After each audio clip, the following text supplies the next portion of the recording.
Hello, sword people. Welcome to the Sword Guy podcast.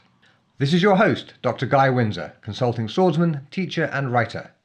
Join me for interviews with historical martial arts instructors and experts from a wide range of related disciplines as we discuss swords, history, training, and bringing the joy of historical martial arts into our modern lives.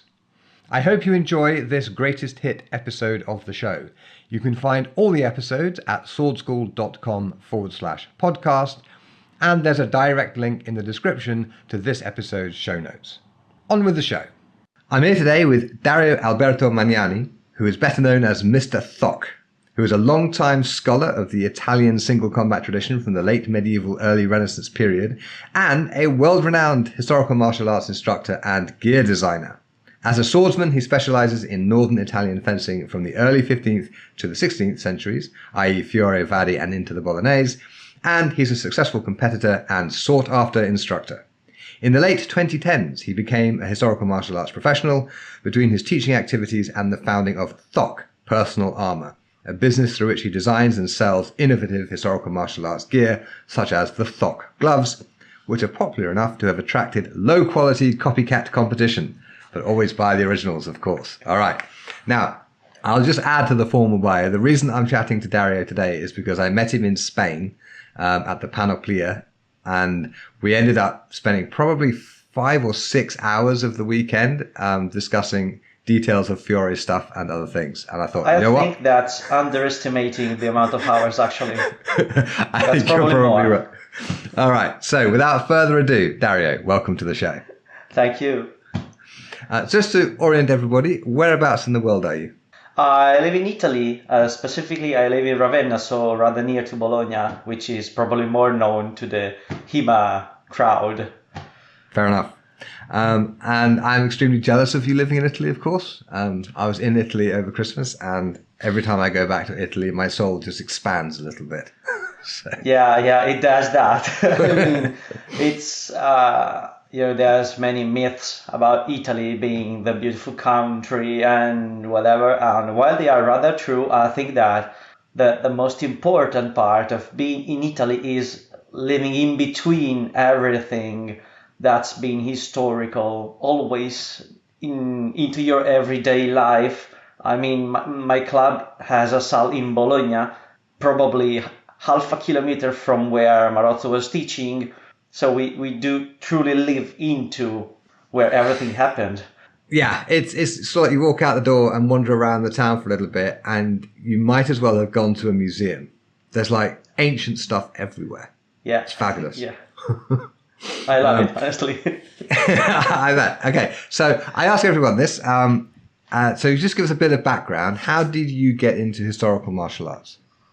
So I've been doing HEMA for over 15 years now, and at the very beginning, I was a reenactor, as probably the huge majority of the people that got into HEMA over 10 years ago and more. Probably all of us, or almost all of us, had started through that hybrid thing that existed back then, where you would do reenactment and some fencing and study some manuals and do some show stuff at reenactment events.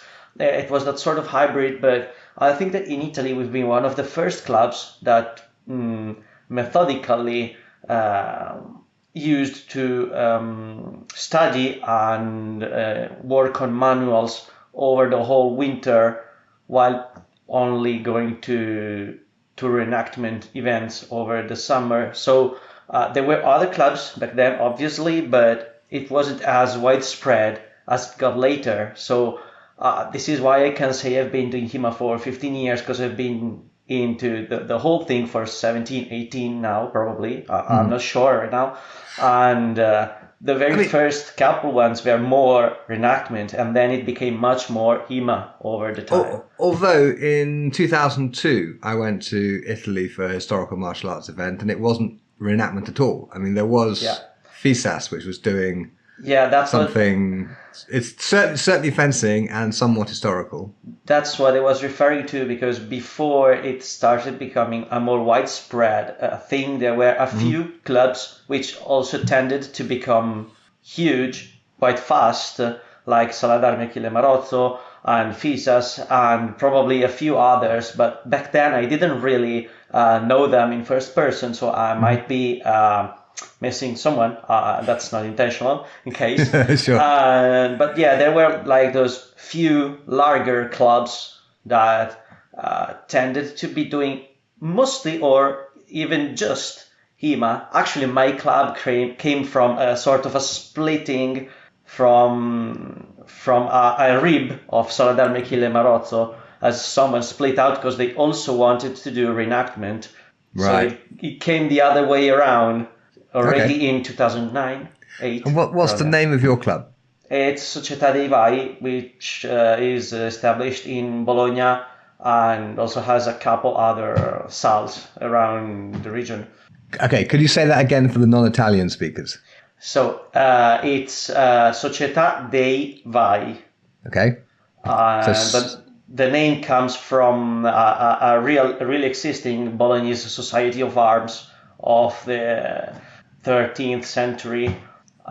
So we got the name from there, and it kept that name for now 15 years, almost, I think. And yeah, we are based in Bologna fundamentally, while we have something in Modena. We've been in Imola and Ravenna at different times also. Excellent. So you had something of a background in historical martial arts when you decided to start Thokk. Yeah, okay. Yeah. Right. My first question around Thokk is, what does Thokk mean? Why Thokk? Many people think there's a deep meaning behind that. Actually, that's been my pseudonym for 20 plus years, because that's been the name of my first character in Dungeons and Dragons, and then it's been my pseudonym over forums over the 2000s, and I've been dragging that name over. Like, if you ever met a Thokk or a true Thokk, because there was someone else using that name, so where it became true Thokk in a couple places, you've actually been running into me probably in the last 25 years. Okay, so see, I thought it was probably the sound that a sword makes when it hits one of your gloves. Yeah, many people think that it's either a sound or an acronym of something. No, it's just one of the names that you are allowed to pick when playing a barbarian and in role-playing games. Yeah. Fantastic. Okay, so I hope I don't get sued by wizards for that.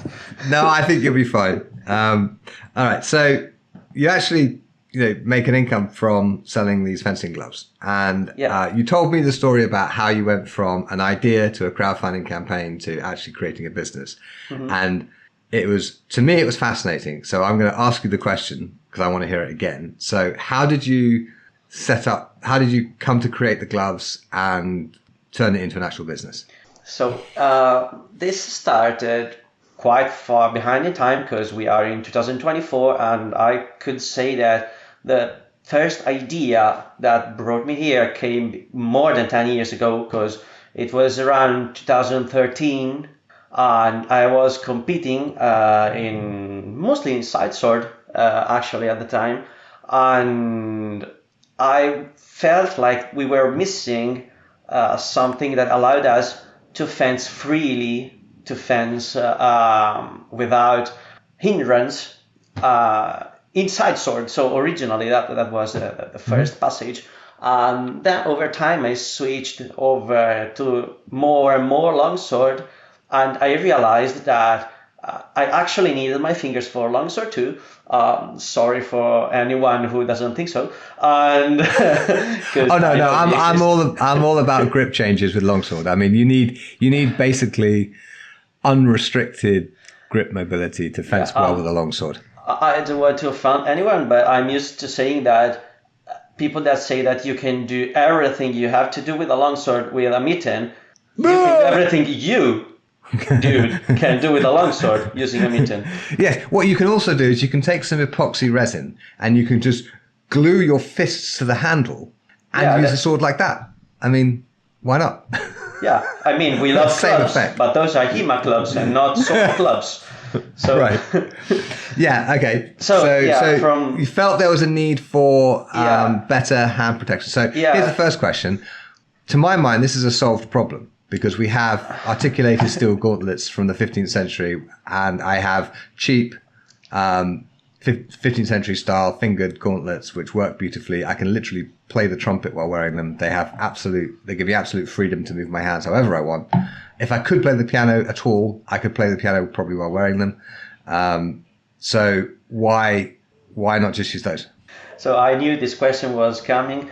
And we've had this conversation before. There are no gotchas. So my point about that is that while you are fundamentally right in terms of mobility of the hand, there's a few other concerns for me in that, apart from the general one, which I don't really agree with, which is safety, because many people say that steel gauntlets are less safe than plastic or foam ones because they could hurt your partner.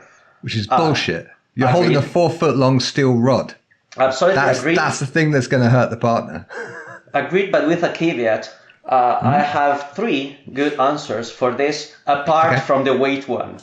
Because the first one that comes up is weight. I mean, a full steel glove weighs 3 times, probably a pair of my gloves. But I agree with you that if you compare that weight with the mitten makes no sense. But again, the mitten makes no sense. So we are on the same page on that. But apart from the weight problem, which, as you told me, is sort of mitigated by fit, I would say that the main set of reasons is the difference between the properties of a synthetic material intended as a modern one and metal steel. So that, as an example, steel scales are much more prone to damaging other people's equipment and to suffering not, how to say that in English, damages that are not immediately making the item unusable. That happens a lot with fencing masks, as an example, which take damage, don't show it, and next time you're getting a face waffle if you are lucky. Okay, but hang on a second. Mm-hmm. All right. I've been using steel gauntlets now for nearly 30 years, right? Mm-hmm. And I have never encountered a problem of my gauntlets damaging somebody else's equipment without my intending to do it, which I don't tend to do, right? Well, it just doesn't happen. What kind of equipment are you talking about? Because in this case, I'm thinking of fabric. Yeah, I mean, like that. Fencing jackets, padded jackets, elbow pads, sport fencing masks, proper historical martial arts fencing masks, helmets, armor, whatever. I have never encountered damage to other people's equipment from my gauntlets. And I mean, if I'm going to hit somebody in the face with my gauntlet, it's no different to hitting them with a pommel, right? And so you exercise exactly the same amount of care with the gauntlet as you do with the pommel, and there's no problem. Yeah, I'm not afraid for the fencing mask. I'm saying that every time you enter a grapple or some kind of action that involves getting very close, scratching the fabric in the arms of other people's jackets, scratching the fabric on their chests and stuff like that, I've seen that happen. I mean, it doesn't make immediate huge damage, we could say, also because that stuff is designed to be hit by swords. Right. But if there's burrs on your finger limbs or whatever, they are easier to become dangerous. I think that's one of the legitimate concerns. Okay, but that's only true if you don't look after your equipment properly.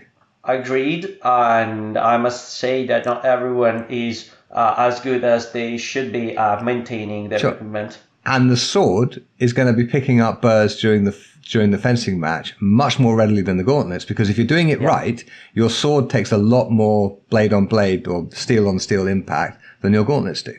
Yeah. But we can't go around steel for swords. So people are used. Some people do down them. Well, some people use plastic swords too. I mean, where does this safety madness end? Swords are dangerous. This is a dangerous activity. We need to be careful. We need to be training properly. And I totally don't buy the steel gauntlets are somehow dangerous. more dangerous than plastic gauntlets. So I'm not calling them dangerous. I'm calling them more prone to causing damage to other people's equipment, which is, I think, undeniable. Of course, the more you maintain them, the more you work on them, the more you keep them in shape, and the more you check them, the least this difference happens. All right. I agree with that. Okay, so what's your next point of why synthetics are a good idea?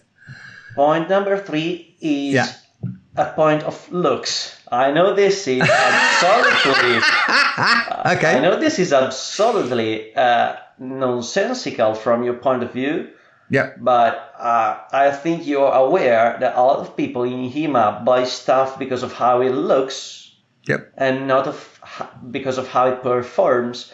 I mean, you've been talking about cheap copycats before, and I can assure you that people buy those because they look like something, not because they are something. Yeah. Sure. So, the looks have honestly a huge impact on people's feeling about that product. Okay. I mean, I've actually been encountering that early on in the project because my gloves look too thin and fragile. I mean, they look they are very light, they feel very light, very thin, and people wouldn't believe that they would get the idea that they could work. That's why the original bash tests got so popular, because they broke through the previous mindset of the person. Yeah. I mean, to my mind, the only reason I can think of to get a pair of synthetic gauntlets is because if you want to enter certain tournaments, those tournaments require non-steel gauntlets for no good reason that I can think of. But those are the rules, and so you have to have non-steel gauntlets to take part, which is insane. Another one, but actually. Those are the rules. What? There was another one, actually. Okay. Which is, though, very specific to the way I work, which is the presence of penetration-resistant materials. Because with steel gauntlets, if you get thrust in the palm, you get thrust through. If you get thrust, unluckily, I've seen people get thrust through every kind of glove. Okay, I've seen that too. What I do with my steel gauntlets is I have proper FIE standard fencing gloves inside them, which have. Is that as good penetration resistance as you get with yours in the palm? That's probably the same level, depending on which pair of gloves you get, the same or lower. Yeah, theirs is the. You're right. The kind of the shitty gardening gloves that normally come inside a pair of steel gauntlets are not fit for purpose. Yeah. So, like, step one is you rip those out and you glue in and stitch in a pair of really good fencing gloves, and then you get that equivalent. So I take your point. You do need for penetration resistance in the palm. You do need a kind of modern fabric. Truth is that you need a lot of work around your steel gauntlets to make them fit the HEMA scene as easily as something designed for that. Just that. You have to switch out the inner gloves. You have to keep the burst down. You have to keep checking for cracks and damage. You have to keep the riveting in and out, changing against something that fundamentally you take it out of the box, you put it on, you go fencing. It's people sometimes just appreciate being ready out of the box. That's fair. Yeah. Okay. So it's Okay, so this is why you decided to make them, and having decided to make them, what did you do next? So I started. Actually, that's not when I decided to make them, but when I decided there was the need for something like them. And as many people know, the first thing I did was reaching out to an existing business and trying to design something with them, which was intended as a hybrid. So it had one finger and a 3 fingers mitten, because that was the smallest change from what was already available and already doable. And we did that, and it did work. Not everyone did like it, but the fact that it's been for like 2 years their best seller, the best selling product overall, I think that it means something. What company was this? That was Neiman Fencing. Neiman Fencing. Are they still going? No. All right, okay. No, they went down.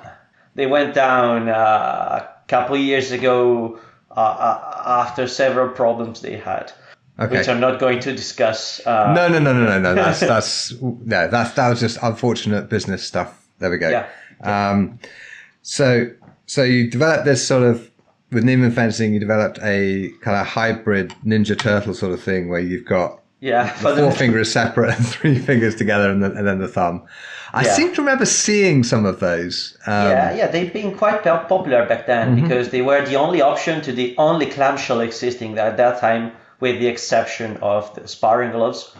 So there were just the lobsters, the sparring gloves, and those. Okay. So they were one of 3. So you helped them develop that? Yeah, I had the initial idea and sent some design ideas and some drawings, and we did a couple iterations, and then we got that out, and it worked. I mean, it sold at least, so let's say it worked. And then I decided to move on because of how things were going within our business. I wouldn't even call those business relationships. It wasn't really something you could call business. I was just designing something for someone else. And then I decided to move out of that. And I started designing something with 5 fingers. And also, I would say on the wave of interest around that had been existing for a few years at that point for the pro gauntlets, and so I moved on to thinking, what can happen if I can get every single finger separate? And I started designing what I needed, and then it took a couple years to design the materials necessary to make that possible. So let me just hone in on this. You designed the material itself. Yeah. What is this material? So there's actually more than one material that is custom made for us into the gloves. The main one is the foam that is inside the back of the fingers, which I registered as scutum, SCUTUM. Right, like shield for Latin in shield. Roman. Yeah. In Latin, sorry, not Roman.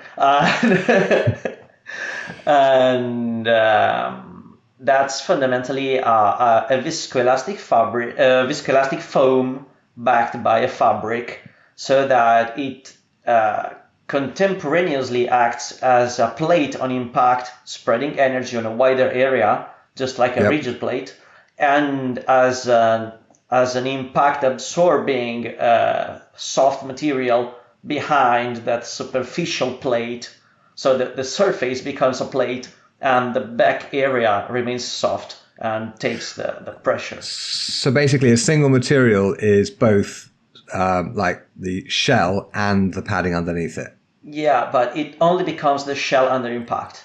So it hardens up on impact. Yeah, hardens isn't the exact technical. Stiffens up on impact. Yeah, basically the surface stiffens up on impact. How the hell did you design something like that? With a lot of effort. Okay, but I mean, do you have some kind of background in chemical engineering? I'm a chemist. I've been studying chemistry, and actually, I was into the university for industrial chemistry back then.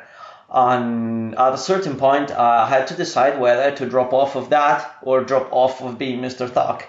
And so I dropped off of that, so I never finished it, actually.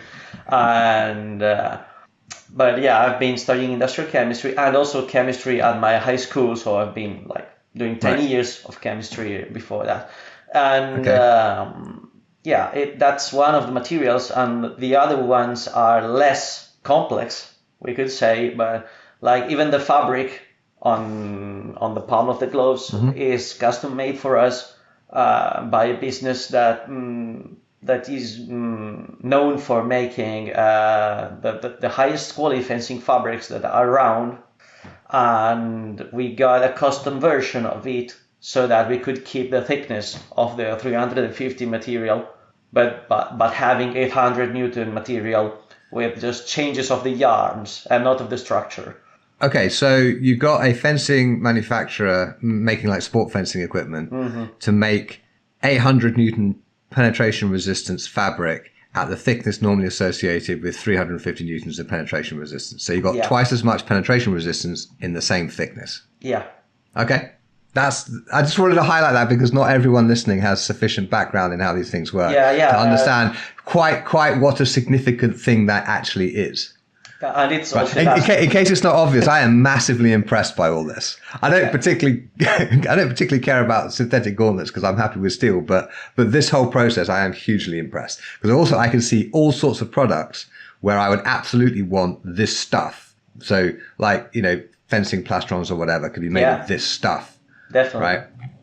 But anyway, so you developed these fabrics and found people to manufacture them for you. Yeah, fundamentally, and then what yes. Basically, everything in this glove has been like, I need this. This doesn't exist. I invent it and find someone that's capable of doing that part.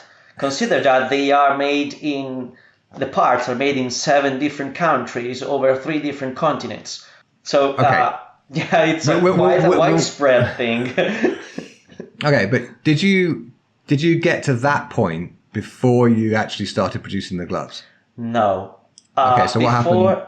Let's keep it chronological for the sake of consistency. Yeah, makes sense. So we were in 2015 at the point I had been intending to make a glove that is 5-fingered, and I started designing it and designing the materials that were necessary for it and designing the processes that could bring there. And then when everything was more or less ready, I decided to check the interest of the community, and I expected 10, 20 pairs to go out by people very interested in seeing new stuff. And in the first couple of weeks, we broke the initial goal, the additional goal, and I think at least 2 more added goals that I kept adding. Okay. And so I closed the crowdfunding at that point. Okay, so you expected 10 or 20 sales and you got about how many? A couple of hundred? Probably, yeah. I think that ended up being in excess of a couple hundred. So more than 10 times the amount of orders you expected? Okay. Yeah, especially considering that I closed the sales at a certain point, the pre-sales, the crowdfunding, and took I think 2 weeks to think about it and decide whether to just quit it and refund the money because it was impossible to make that amount of gloves in a single facility making everything. So the average listener probably doesn't build much stuff. So let me just clarify things a little bit and tell me if I'm getting it right. Okay. So basically you were prepared to make 10 or 20 pairs of these gloves. And that could be reasonably done with the facilities that you had. But when the crowdfunder did 10 times better than that, you realized that you were going to have a problem of scale. And so you closed the crowdfunder before it was actually ended. I sort of paused it. So you paused it to basically figure out whether you could actually fulfill those orders at that scale or just give everybody their money back and go, this is too popular. I can't handle it. I don't want to be making gloves 24/7. So no, I'm just going to stop. Right. Yeah, so exactly. Okay. And obviously, given that you're still producing these things, you figured out a way to actually scale from what was supposed to be basically making them at your kitchen table to creating an industrial process for producing them. Yeah, I fundamentally needed to take a couple weeks to decide whether or not I wanted to make a side project that was intended to break even more or less or around that. If I wanted to make it become a life-changing thing, something that could potentially have required me to change the direction of my life entirely. I mean, I was working in the chemical industry. I was doing completely different things, and this was just intended to be something done for the community to allow other people to have the equipment I didn't have access to. And when I realized that there was such a level of interest in that, I had to decide whether or not I wanted to make this probably either my job or my tombstone, depending. Right. Okay. And you decided to do it. So what did that process entail? How did you scale it? I needed to redesign every single part of the glove to be as similar as the original intended part as possible, while being possible to produce within already existing implants and no, not implants, sorry, plants. Factories, yeah. Because if you need to both produce the material and the production system of the part, that's very expensive. Nobody is going to take on that. You either choose a new material for something that already exists as a process of production, or you devise a new process of production for a material that already exists. And producing a new process of production is many, many millions of euros to do, generally speaking.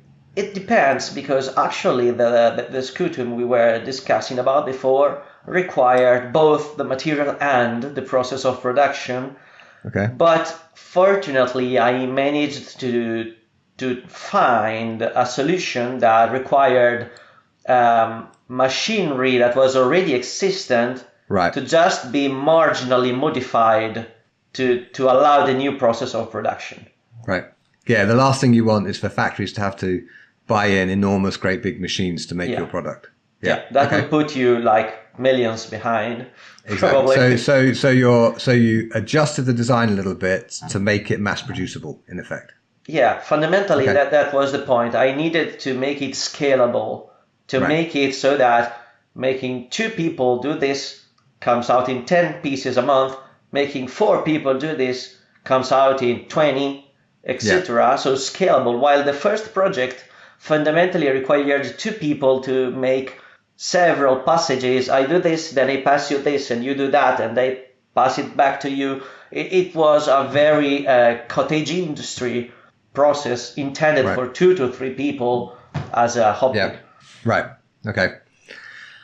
So you found factories and whatnot. Just talk us through, because it blows me away. Talk us through like how these gloves actually now get made. So how did you actually fulfill the orders? I'll go as in depth as I can, because I can't unveil everything. Of course. A few things need to be trade secrets, kept as trade secrets, but not much of it. So everything starts with the production of HDPE filaments, which I'm not going to name businesses just because I don't have accords to do that. So just like the people making the fencing fabric and the people making the foam or whatever. That's fine. Exactly. So there's no one's going to be looking them up online. There's a business that makes HDP yarns, which then get moved to the business I found that makes my fabric. So what is HDP?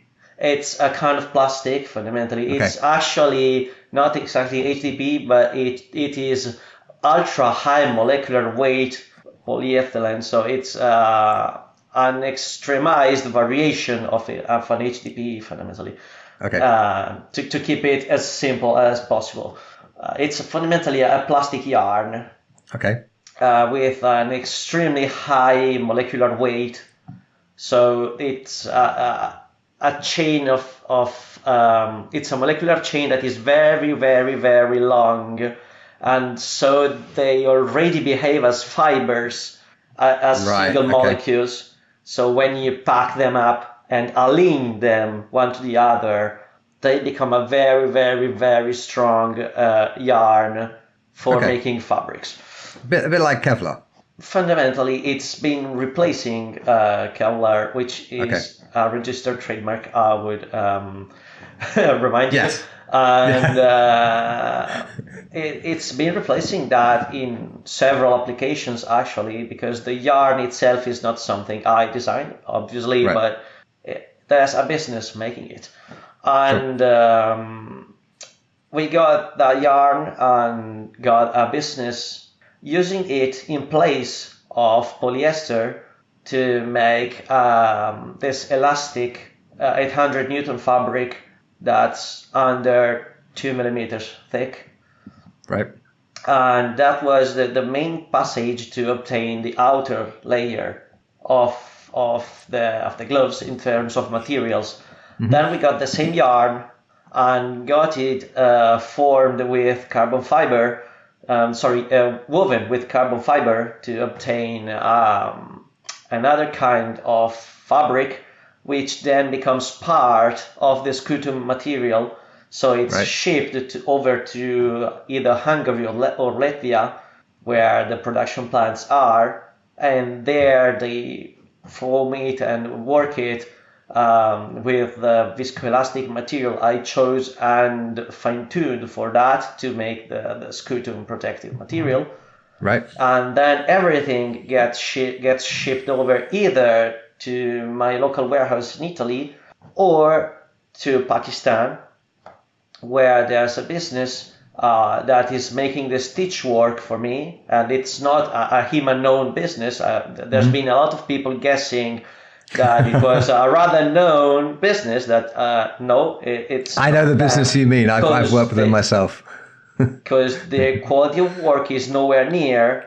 Sorry, and so there they do the stitch work that produces the outer part of the glove and leave some pockets in it so that protectors can be placed in, and then the material is shipped back to Italy, where we also receive the protectors either from the guys making the scutum or another business that is making the plastic parts, the fingertips, the knuckle plates and whatever. Then everything is put together here in Italy with the inner linings and everything is placed in its pockets and then boxed. And then there's an external warehouse that does this for me. And at that point, when I receive an order, I transmit it over to the warehouse, and then they prepare the shipment and they ship it over. So we fundamentally work with a lot of gear in stock at the warehouse. And whenever we receive orders, we put them in a queue for being assembled depending on the color of the gloves, on the model of the... so they're assembled to order. Yeah, fundamentally, Kind of. yes, kind of, because you have to use the right outer with the right color, right size, and the right penetration protection level, and you have to put it together with the right inner, with the right measurements, and in case they ask for optionals, we have to add them to the order, pack it up. So you could make your life a lot simpler by just having like 3 sizes and no color options. Definitely. But you chose not to. And also no model options, because we offer 800 and 350. Okay. So yeah, definitely. I would, but at the same time, I say this actually with a little bit of bitterness, I would say. I decided to have 6 sizes because everyone was freaking out about covering the extremes, because nobody in HEMA makes gloves for the elephant and the mouse, they say. Yeah. And then I must say that it didn't really find the support to justify that. It's been 2 years. I haven't been even paying back the molds for the XS size. Dude, I hear you. I produce these workbooks which are available in right-handed and left-handed versions, so that when you open it up, the page for notes is on the correct side for writing comfortably if you're right-handed or writing comfortably if you're left-handed, right? And that costs me layout fees and setup costs and everything like that. And no, my left-handed students have not bought enough of those bloody things to pay for their setup costs. But here's the thing. To my mind, it's worth doing it anyway because it's a statement of position, right? Absolutely. It is my position that people with very small hands, or people who happen to be left-handed, or people who happen to be very large or whatever else, they should be catered for. And yes, I'd rather if a bunch of left-handers went out and bought my workbook so I could actually sort of financially justify it, but I justify it through it's the right thing to do rather than it's the right business move. Absolutely. And that's why I still make the XS size. Yeah. But I must say that for XS size to have 3 colors and 2 models, that's quite impressive. I've been selling nearly 2,000 pairs of gloves by now, almost. Okay. And I think I sold 12, 15 total XS size. Yeah. So, I keep doing those. But for hang on a second. For those 12 or 15 people, that might have been a game-changing, yes, I can keep doing this. Yeah. And one of those people may end up being the best instructor in historical martial arts the world has ever seen. So absolutely. Who knows? Absolutely. It's just venting out being bummed about having yeah. It's expensive to do the right thing quite often. Yeah, definitely. Okay. So you've got custom, sort of self-designed materials and the overall design and all these plastic parts and everything is put together and all these parts are shipped all over the world and whatever. But how much do the gloves actually cost?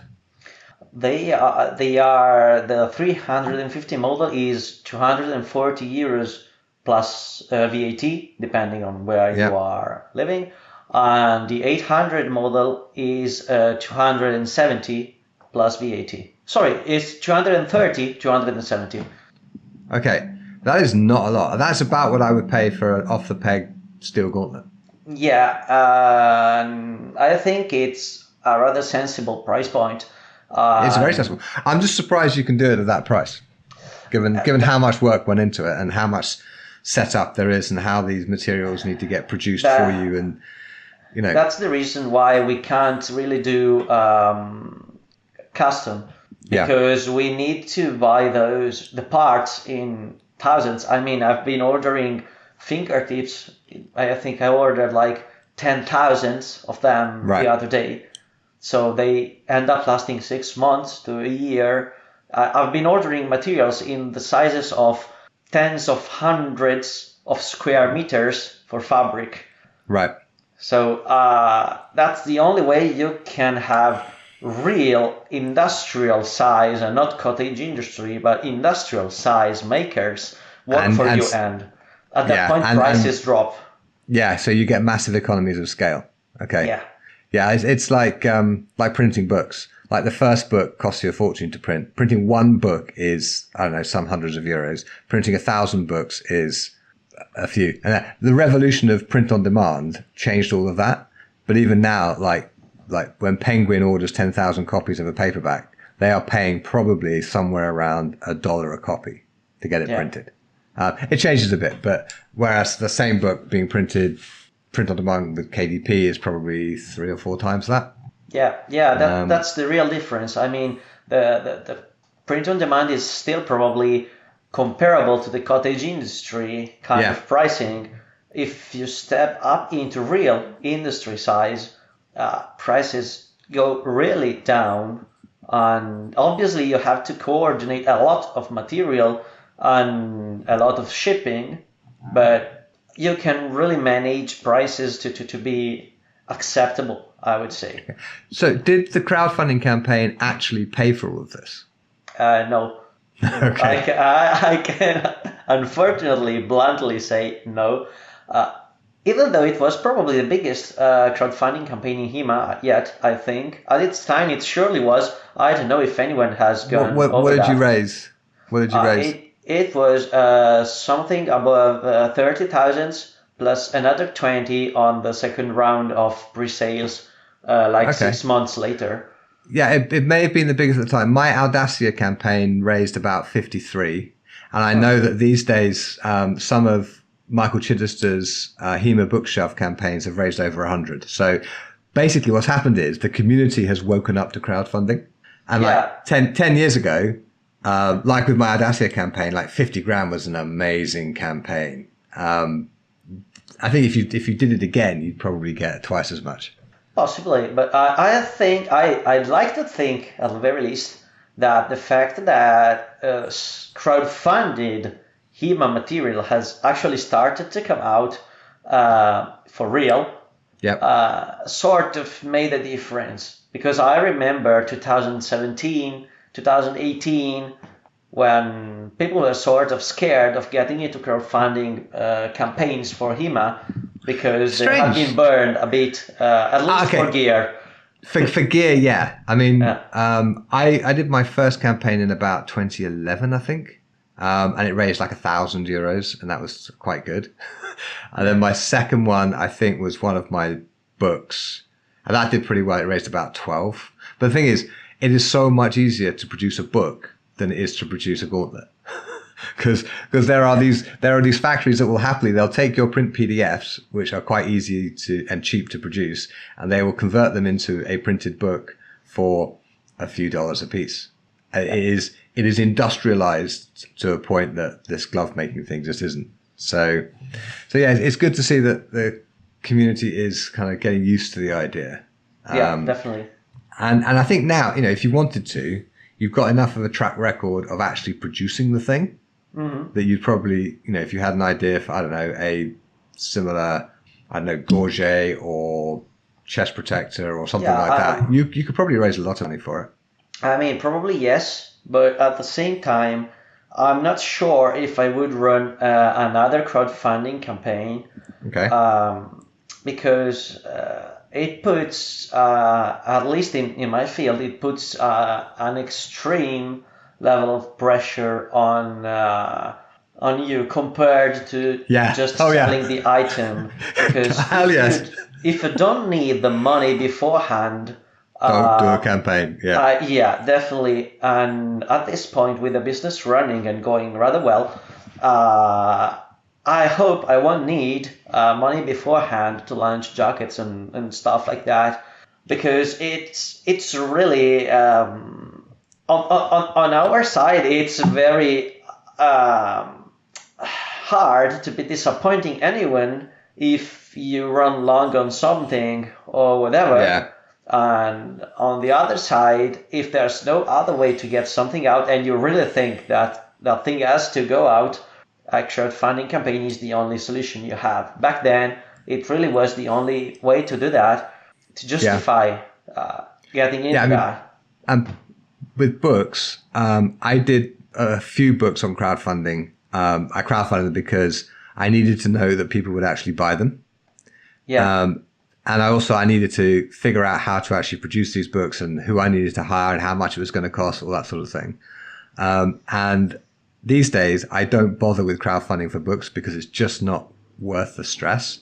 The last time I crowdfunded something, it was when I was producing the audiobook version of George Silver's Paradoxes of Defense, where I got an actor to read it in modern English.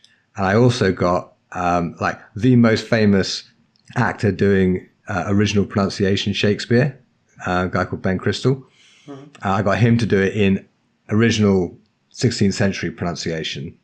And it's so geeky, it's so niche. And honestly, Ben is really, he's very, very good and he charges accordingly, right? So there's there is no way I can just put out that kind of money just in the hopes that people might buy this. Yeah, so I actually did crowdfunding. I needed to know that enough people would buy it. And they did. And I got the product out there and it made back all of its costs. It has still not paid me for the time I put into it, but I don't care because I wanted to produce this thing for my own sort of artistic satisfaction. And I got to do that because the crowdfunding supporters bought it enough that, yes. But yeah, it's not that wasn't a money making proposition, but that was I want to do this. I can't afford to do it. Hopefully if other people want me to do it, then they'll pay for it. And as long as it pays for itself, I don't mind. Yeah, that fundamentally was the original idea behind the gloves, and then it turned into that's the 2 weeks of stop I took. I had to repurpose the project and decide whether or not it had to change from that to this. I'm amazed you managed to do it in 2 weeks.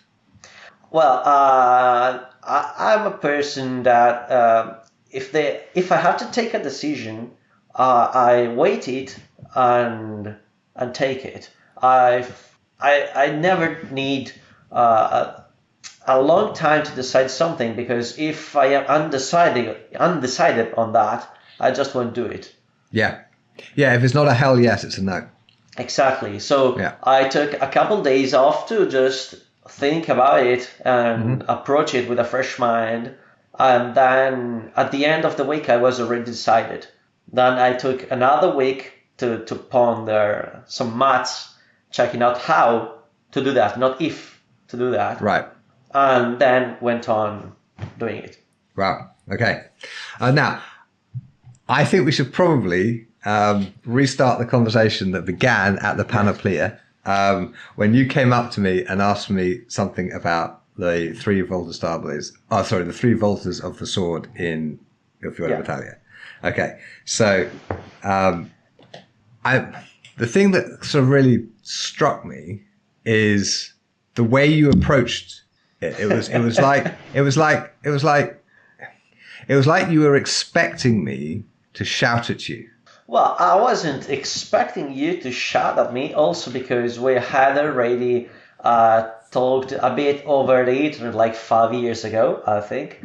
And so I already knew you were not going to shout at me, but at the same time, I didn't want to seem attacking, because I can sometimes be rather decided in my way to approach people, and sometimes people feel attacked because of that. Okay. So I went with absolutely padded talking, and I approached you basically as soon as I saw you, I think. It was like before things really started on the first day. Yeah, there was like the first workshop running. No, the introductory workshop running. Yeah. And as I recall, you said something along the lines of, would it be okay for me to ask you about the 3 turns of the sword at some point during the weekend? And my response was something along the lines of, well, if we don't do it now, we'll never do it. And then we carried on talking for the next 2 hours. Yeah, it was even blunter than that, because you replied, why not now? Right. Because if we come to decide we'll do it later, then we won't do it. So it was even blunter than that. I was like expecting you to say, yeah, maybe later. Why not now? Oh, okay. Right. Okay. So I think it's probably a good idea if we provide the listener with the source text. So we're going to talk about the 3 turns of the sword. Do you want to read the Italian and I'll read my English translation? Yeah, I would say that... Your Italian accent is a little bit better than mine, I will admit. Possibly. Well, your English accent is probably a little bit better than mine, so we are even. I would say that we could... I could read a part and then you read its translation more than reading the whole thing. Yeah, and then that's a good idea. Again. Okay, so... this is from Folio 22R in the Getty manuscript for those who are following along in the book. It's right above the drawings of the Posta di Donna, the first drawings of it, and it says, noi siamo 2 guardie, una si fatta che l'altra e una è contraria dell'altra. E ciascuna altra guardia in l'arte una simile dell'altra si è contrario, salvo le guardie che stanno in punta, dove posta longa e breve e mezza porta di ferro che punta per punta la più lunga fa offesa innanzi. Okay, so my translation of that is, we are 2 guards, one made like the other, and one is counter to the other. And with every other guard in the art, one like the other is the counter, except for the guards that stand with the point, and then square editorial brackets, in the center. In other words, you're threatening with the point. Thus, long guard and short and middle iron door, that thrust against thrust, the longer will strike first. And then it goes on saying, e ciò che può far una, può far l'altra. E ciascuna guardia può fare volta stabile e mezza volta. Volta stabile sia che stando fermo può giocare dinanzi e di dredo da una parte. Mezza volta sia quando uno fa un passo innanzi o indietro e così può giocare dall'altra parte dinanzi di dredo. Tutta volta sia quando uno va intorno a un pe con l'altro pe, l'uno staga fermo e l'altro lo circondi. Okay. So it continues, and thus what one can do, the other can do, and every guard can do the stable turn and the half turn. The stable turn is when, standing still, you can play in front and behind on one side. The half turn is when one makes a pass forwards or backwards, and thus can play on the other side, in front and behind. The whole turn is when one goes around one foot with the other foot, the one staying still and the other going around. And then we have the last part of the paragraph where it goes: e perciò dico che la spada sia 3 movimenti, cioè volta stabile, mezza volta e tutta volta, e queste guardie sono chiamate l'una e l'altra posta di donna. Ancora sono 4 cose in l'arte, cioè passare, tornare, accrescere e discrescere. Okay, so it continues, and so I say that the sword also has 3 movements, thus stable turn, half turn, and full turn. And these guards are called, one and the other, the woman's guard. Also, there are 4 things in the art, thus pass, return, advance, and retreat. Okay, Yeah. so let me just give some background. Pretty much everyone I know in the Anglosphere who is interpreting Fiore would look at this and say the volta stabile, stable turn, mezza volta, half turn, and tutta volta, full turn, are footwork actions. And at the end of describing these footwork actions, Fiore says, and so I would also say the sword has 3 movements, but then doesn't define them, right? And that was sort of my unexamined position until you came and examined it with a fucking pickaxe. So, Yeah. What do you think's going on? So I would rather entirely disagree with this interpretation, as you know. Sure. And as I told you back then, the reason why I approached you so suddenly at the very beginning of the event, when I saw you were not busy at that moment, was because I've been using this interpretation of this passage for like 10 years now. And whenever teaching it, you were like the final boss of that, because everyone I was teaching that to, they would say, but Guy Windsor says this. And, okay. So you have a different position, and when you were teaching your position, people would come along and say, but you're disagreeing with Guy. Yeah, definitely. Right, okay. Fair. And so I seized the occasion, since we had sort of started this discussion 5 years ago, and then it never went anywhere because we just stopped discussing for some reason. I have to confess, I don't actually remember that at all. I don't disagree, I don't disbelieve you, it's just I don't recall it. And I think maybe the fact that was probably 2019 and then we had 2020 probably had something to do with it. Yeah, there's a good chance that actually that is what stopped it, because at the end of 2019 I got pneumonia and I was out for a bit. So then everyone got pneumonia. Special pneumonia. All right. Yeah. Okay. So what do you think is going on? In other words, what is a volta stabile? What is a mezza volta? What is a tutta volta? So if we go to the passage, okay, and I'll be using my English translation. Okay. This paragraph is starting more or less telling us that he's showing us 2 guards, which are both guard of the lady, yeah. And he's showing them, though, to be one as a very loaded version of it, with the arms high above and the point of the sword fundamentally facing down. So a very loaded version, ready to throw a great blow. And the other one is a rather more ready guard, with the sword on the shoulder, the arms low, the point high, and fundamentally appearing to be ready to cross Yeah, the line and the weight somehow. In the what you're calling the more ready version, the weight is on the front foot, and in the loaded version, the weight is on the back foot. Yeah. Yeah. I'm not using the feet here as the difference between the two as much as the body position, but the loaded one is also on the back foot, Okay. and the unloaded one is also on the front foot fundamentally. Yeah. And the passage more or less goes like, we are two guards, we look like each one like the other one, and we are one against the other, we are one the counter of the other.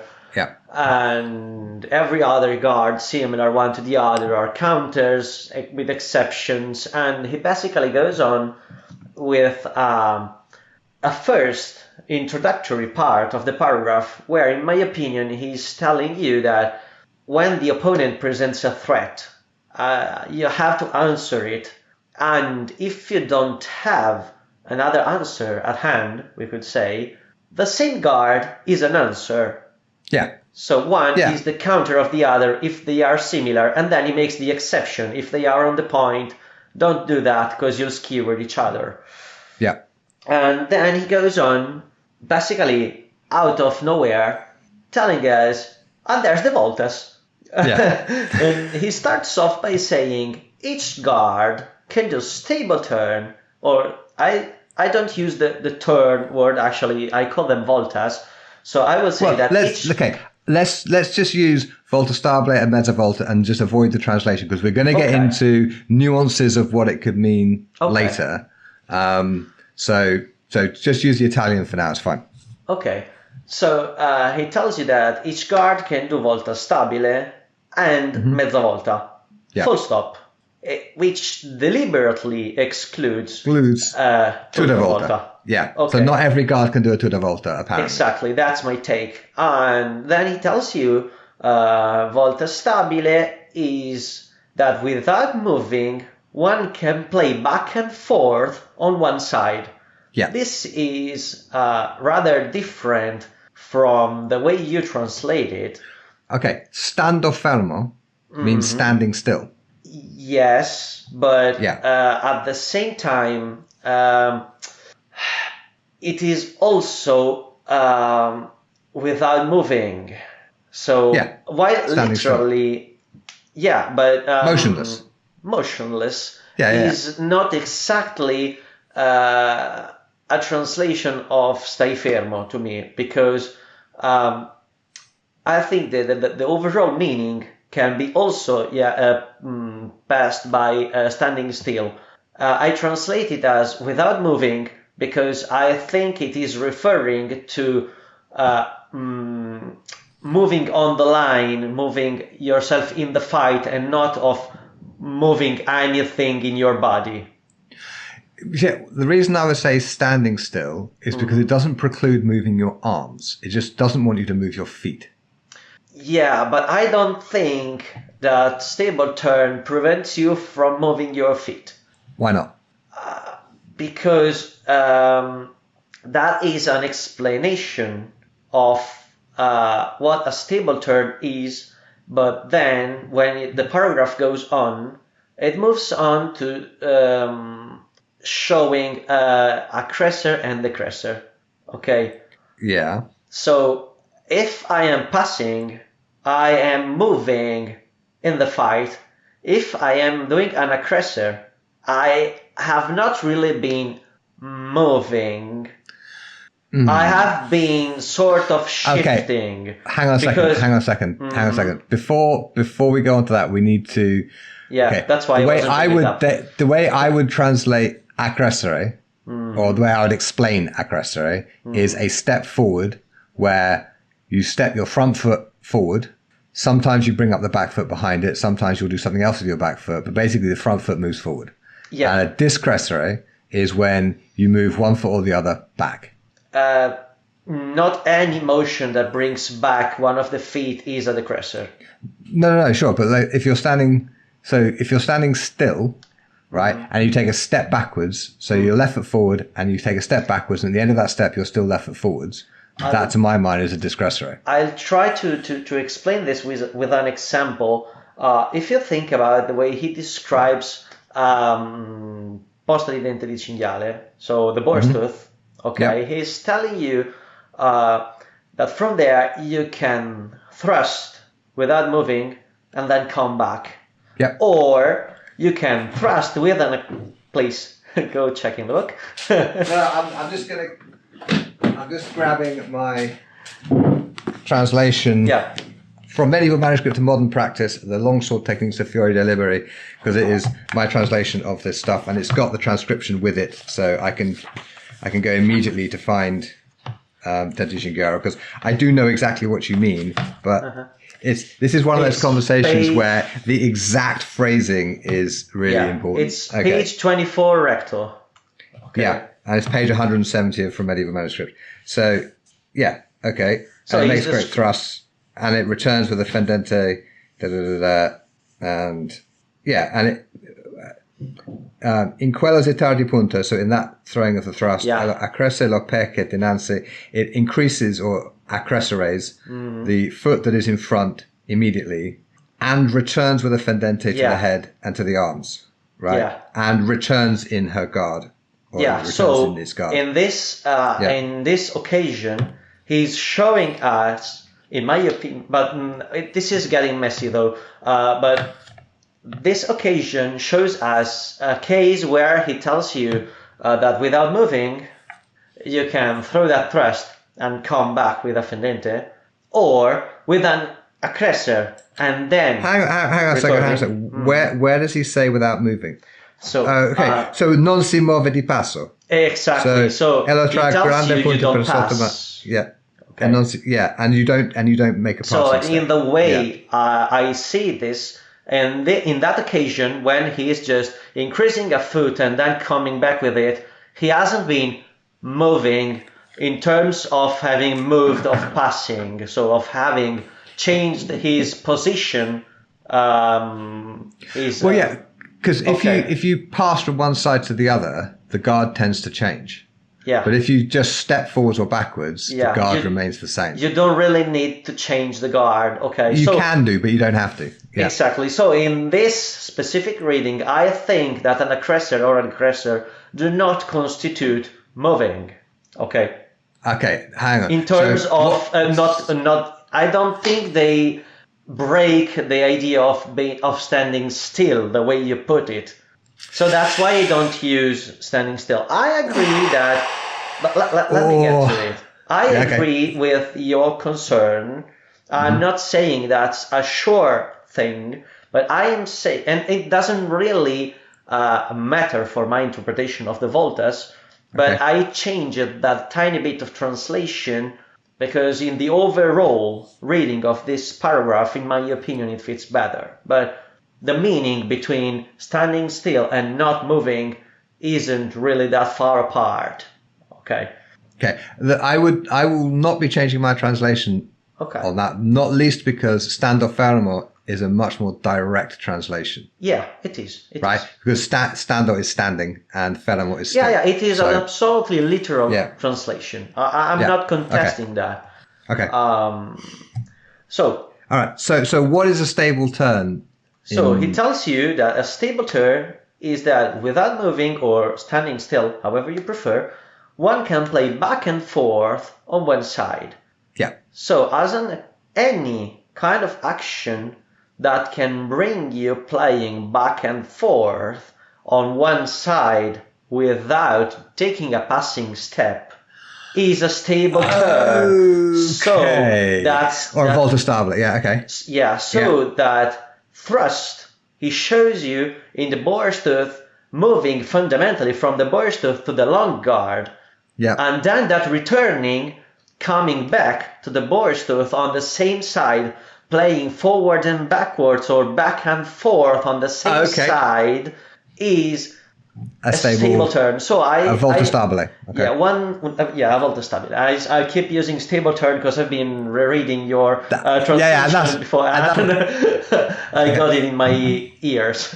Okay. So, and this is something that I always say to people that are not that have not been studying with me before, when you read Fiore, Fiore is not Johannes Lichtenauer. Not every single word means a strictly specific action with that exact angle, that exact motion, that exact footwork. It's concepts. I don't think it does. I don't think it does in Lichtenauer either.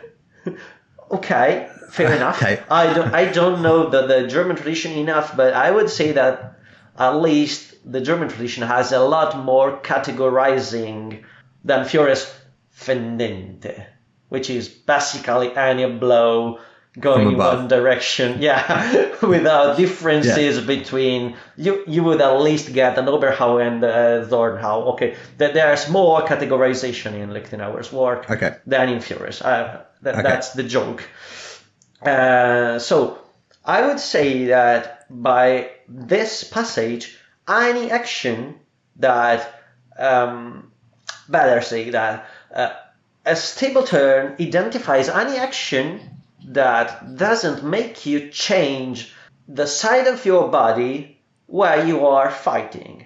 Okay. Yeah, I mean, that's, as he says, on one side. So yes, the sword does not go from one side to the other. I would agree with that completely. Yeah. So I don't think it's a footwork motion that lets you fight on your front and on your back or whatever, but I think that it's any action that is generated by footwork that does not invert the side of your body. Okay, so I think this might be a good place to have a look at voltare, to turn, or to... Because the thing is, you've got girare, which is very much like to turn around. Yeah. Right? And you've got tornare, which is basically to return. Yeah. Right? And you've got voltare, which... Okay, I actually had this discussion with my Italian teacher when I was in Italy over Christmas. And of course, I got a couple of Italian lessons. And of course, we'd had this conversation in December. So I was like, okay, tell me about voltare. And in his head, voltare absolutely implies a turning motion, right? But I think that for a human, it requires a turning motion. Okay. Because the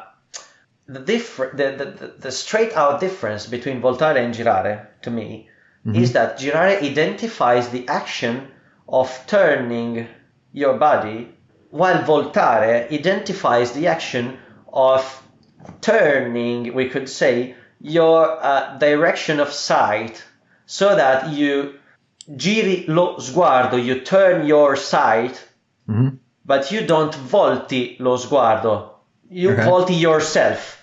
Okay, so voltare already brings the meaning of direction of I would say of direction. Okay, so let's simplify this slightly. How would you, because obviously your English is really good, much better than my Italian, how would you translate volta into This is a English? Terrible question. It's a great question, and it's a necessary question, and you knew it was coming, so there we go. Because not every single word has a straight-out translation. Well, sure. I mean, like volta is turn in the same way that it's my turn in a card game. That would be a volta. Yes. Yeah. But it doesn't have to mean only that. So, you can say that there are multiple possible translations, but for the sake of the stable volta, what would be, in your mind, the proper, most useful translation of the term? Probably if I was to choose a single English word, I would use motion over turn. Motion. Yeah. Okay. So stable motion, a half motion, and move. Maybe move more than motion. No, motion is better. Because if you think about Vigiani, I don't really study Vigiani, so I'm not prepared. Definitely read Vigiani, because he is talking about tempo as basically a movement from guard to guard. Yeah. Right. And a whole tempo is when you go from a guard, like when it's held up above your head with the point back, and you swing it all the way down so the point is close to the ground. That is a whole tempo. And a half tempo is when it stops in the middle, right? So he's actually discussing motions of the sword and analyzing them, whatever. So, I mean, I think if I was a translator you had hired to get the English translation of Fiore to express your interpretation correctly, my feeling would be go with motion. So a stable motion is when you don't change sides. You might step forwards or backwards, but you are you're doing a motion, but because your one foot isn't passing the other, you are more stable. The foot is off the ground for a much shorter period of time. There's much less opportunity to be thrown. To a degree, okay. I could probably consider, in terms of purely shades of meaning, swing as to be another close call for translation. Because a swinging motion has a lot of what to me a volta is. So it's not really a straight motion, but it's not really a rounding motion necessarily. But if I'm in Denti Shingaro and I thrust you in the face with posta longa, the motion I'm swinging the sword is a swinging of my sword arm forwards. Absolutely. Okay. Stable swing. So I like it. I think that swing like is better than motion, probably. Okay. So let's carries other meanings. So Sure. Okay. Translation is always a compromise, right? There's okay. So the stable swing. Okay. So that's gonna take a long time to get used to, but okay. Okay. So if we want to call that the stable swing. And that's the reason why I'm still using volta, because it's terrifying to find another word for that. and honestly, whatever the physical execution turns out to be, when I'm teaching it in class, I'll be using the Italian term because it cuts out all this problem.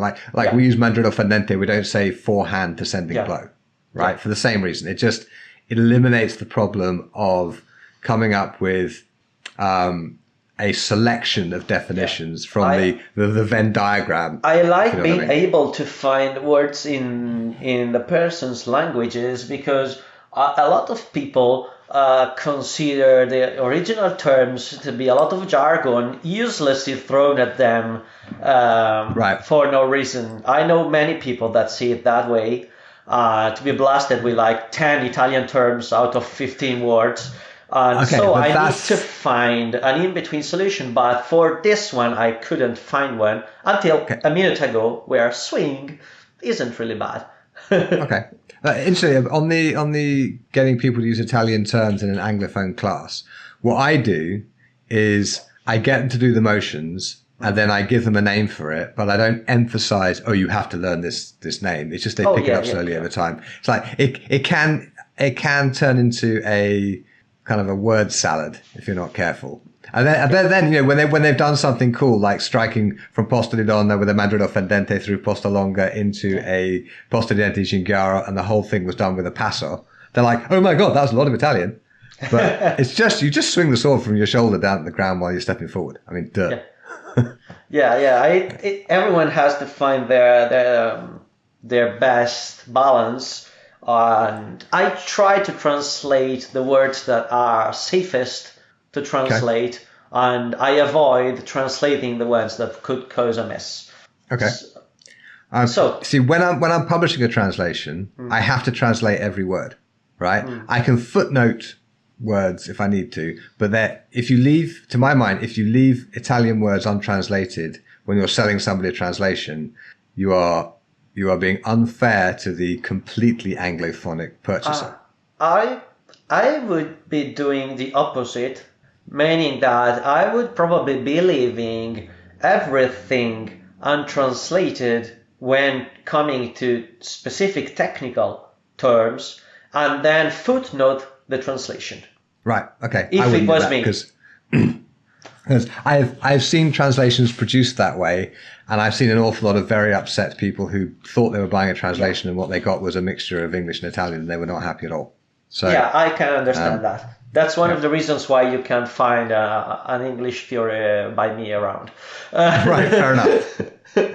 So this is the basis of my reading of this passage. The stable turn is this. And so what's a half turn? or half volta, mezza volta. Let's go back half to swing. Half swing. Mezza volta.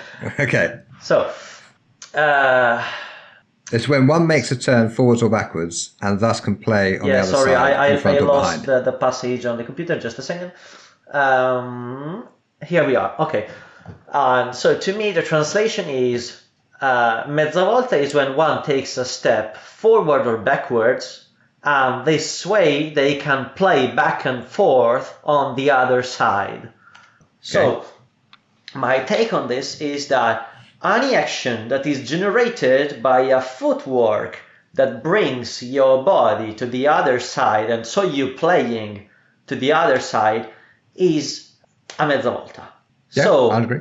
If I was swinging a fendente from the right to the left with a full step, with a passing step of my right leg, it would be one of the thousands of possible mezza volta actions.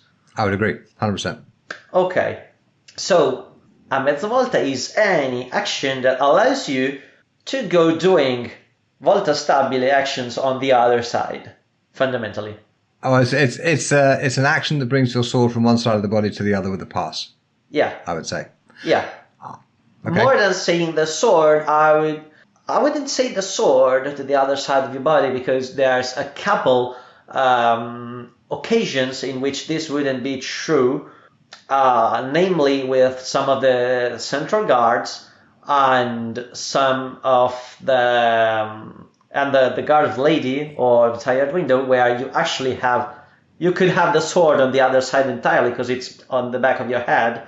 So I don't really like saying the sword on the other side. I would say the range of motion of your sword to the other side of your body. Okay, if I'm holding the sword on my right shoulder and I turn my body towards you, so my left shoulder is towards you, and the sword is actually pointing towards you from behind my head, mechanically that is chambered on the right side of my body.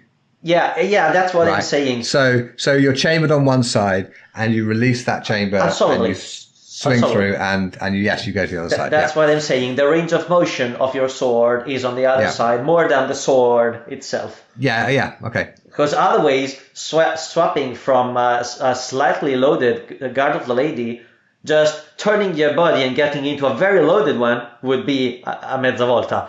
Because it would go on the other side of the body. Because it requires a pass. It's only a mezza volta if it has a pass. Okay, good. Okay, but anyways, I prefer to expose it as, the chambering of the blow is also a good way to put it. I would say the range of motion of the weapon. Because as an example, if you are standing in the short guard, in posto breve, and you are left foot forward, you step back, you get to be right That's foot. not a mezza volta, because you're not playing on the other side. It would absolutely be a mezza volta to me. Because it allows you to play on the other side. That action to me would absolutely be a mezza volta, because you would have an action that, with a passing step, is bringing you to be able to play forward and backwards, or back and forth on the other side, because it's not telling you.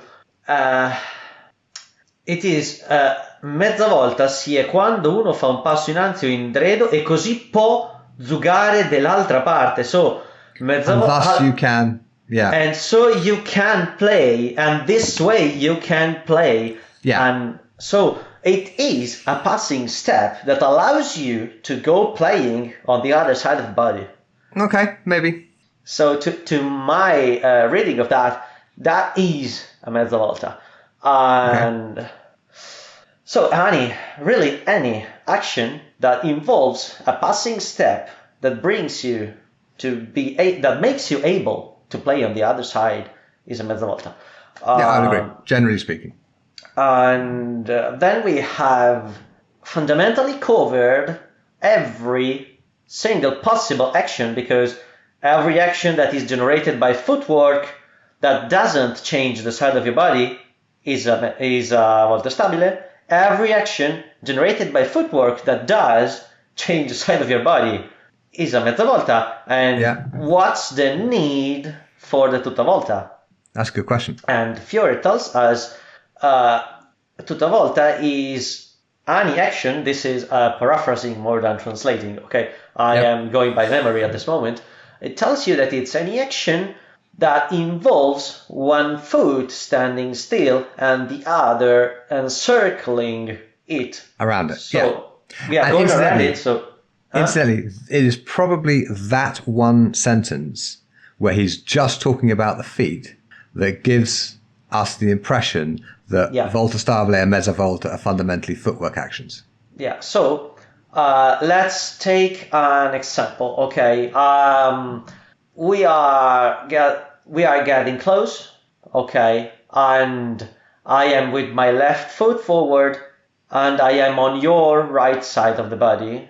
I've just been throwing a reverso fendente, maybe. Okay, and I want to put my sword at your throat from behind you. Yeah. So what am I doing? I am keeping my right foot still, and I am throwing my left foot behind you and getting at your throat. So this is not a volta stabile. This is not a mezza volta. Okay. I would say that this is a tutta volta. So he's trying to... The description of what your body does absolutely is a tutta volta. He's just trying to categorize those few rarer and I would say that mostly generated by close combat, by close play, by wrestling, grappling, and stuff like this that wouldn't fit any of the other two descriptions because he's trying to lay out the system. And so he's telling you, hey man, look, it can sometimes happen that you have to turn around your foot to do something, and that would be a full turn, a tutta volta. I agree, and the way I would think of it is exactly like, you're doing an arm bar or something, and you sweep one leg around to kind of get that motion in to crank the arm. It's like in terms of what the feet are doing, this is completely unexceptional. The question is, with this one, it's all about the feet. With the other two, it is not all about the feet. It's not about the feet, so hang on, but it's the actions generated by that. Let me finish, right? Because there are, if you strike a medulla fendente, so your left foot forward, chambered on the right, and you swing a forehand descending blow as a right-hander, so it's forehand, and you're turning with it, and you're really turning your hips into it to hit really hard, one foot is staying still, and the other one is turning around it. Yeah. But that is still a mezza volta because you're only going halfway. Definitely, right? Because So what about that motion? I mean, he doesn't specify forwards or backwards, of the motion of the foot. Now, the tutta voltas that I tend to do when I think of them as a tutta volta are almost invariably backwards, so that my right foot is going clockwise or my left foot is going anti-clockwise, right? So, but that's not specified in the text. The direction is not specified, and neither is the duration of the turn, how far around the circle you get, right? But we should probably highlight something. The kind of the conclusion that we're heading towards is that this sentence, and so I say that the sword also has three movements, so that's stable turn, half turn, and full turn. You would say that is a summary of the turns that have come before. Yeah. So all of this is referring to sword actions, and they are not specifically footwork actions. Yeah, because there's no also there. And so I say. He says, because now going by memory, you say then, so I say that also the sword, but there's no also there, actually. You've been saying that by memory, probably as a mistake, going by memory. Oh, hang on. Wait a second. Let me check. I have a horrible suspicion that also snuck in where it don't fucking belong. 1 second. Let me just go to the actual published translation. It's right at the beginning. Equestria and discressere. Okay. Hang on. Let me just read out the Italian. E perso digo che la spada si ha tre movimenti. And so I say that the sword si ha Tremor Medic has 3 turns, the also shouldn't be there. Yeah. Right. Okay. So I need to do a second edition of my book. Thanks to one fucking word. Thank you, Dario. Very helpful. You're welcome. Okay. Right. So yes, you're absolutely right. That is a classic example of interpretation getting in the way of translation. Now I have Tom Leone's published translation here, Flowers of Battle, Volume 1, which is an absolutely fucking belter of a book. It's fantastic. Every Fiore scholar should have a copy, not least because the introduction is really thorough and interesting. And if I remember rightly, I think, dear Tom, Tom has, the sword also has 3 movements, volta stabile, mezza volta, tutta volta. So Tom puts an also in there too. So it's not just me. Well, glad to help. Okay, so let me just say categorically, that also does not belong. And if anyone is listening along with my From Medieval Manuscript to Modern Practice book open in front of them, take a pen and strike out the also. It's something that I'll do when I'm in the process of doing the rest of the manuscript, treating it the same way. So a volume for wrestling, that's coming out in a couple of weeks. A volume on the dagger, a volume, the sword volume's already done, then armored combat on foot, and then the mounted combat. So when I've done all of that, there'll be editing of all of the translations, and then I'll produce this gigantic, mega finished, thank fuck I never have to do that again, definitive translation, The World According to Guy. Okay, and the also will not be there when we get these new editions out. So, all right. So I say that the sword has 3 movements. Yep. Without the also, that does imply that what he's been talking about all along is sword motions. Yeah. Fuck you, Dario. The art of the Fuck sword. you. Have you any idea how many videos I have to reshoot? Any idea? I'm undecided whether this is giving me some kind of guilty pleasure or... You should be enjoying yourself, though. You really should. I am.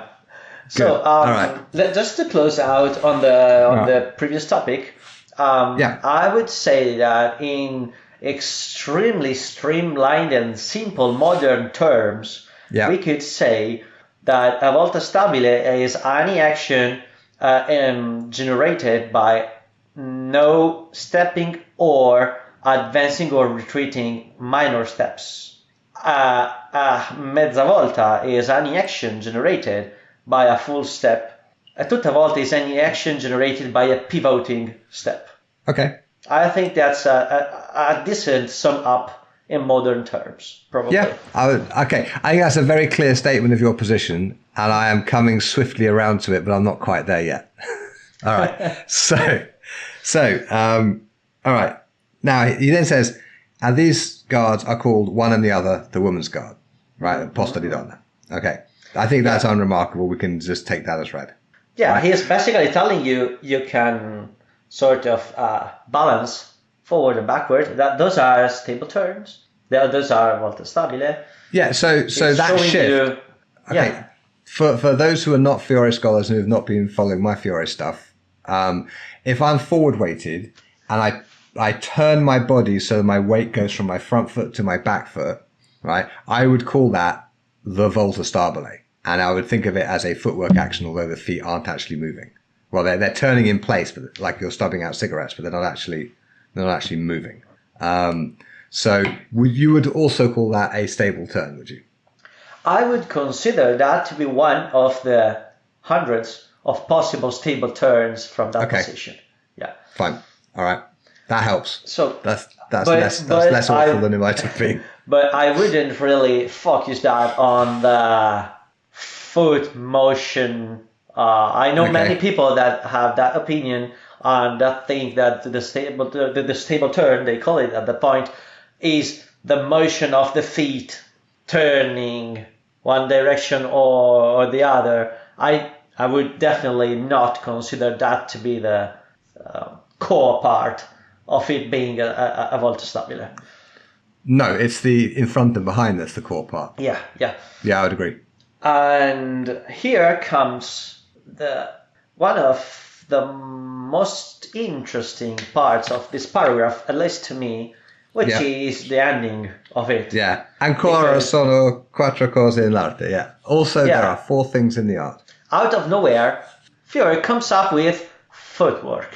Yeah. Why? Because he's been telling you about the voltas, and the voltas are generated by this footwork. Okay. So if he doesn't talk to you about the footwork here, the structure of his manual would be failing, because the structure is iterative.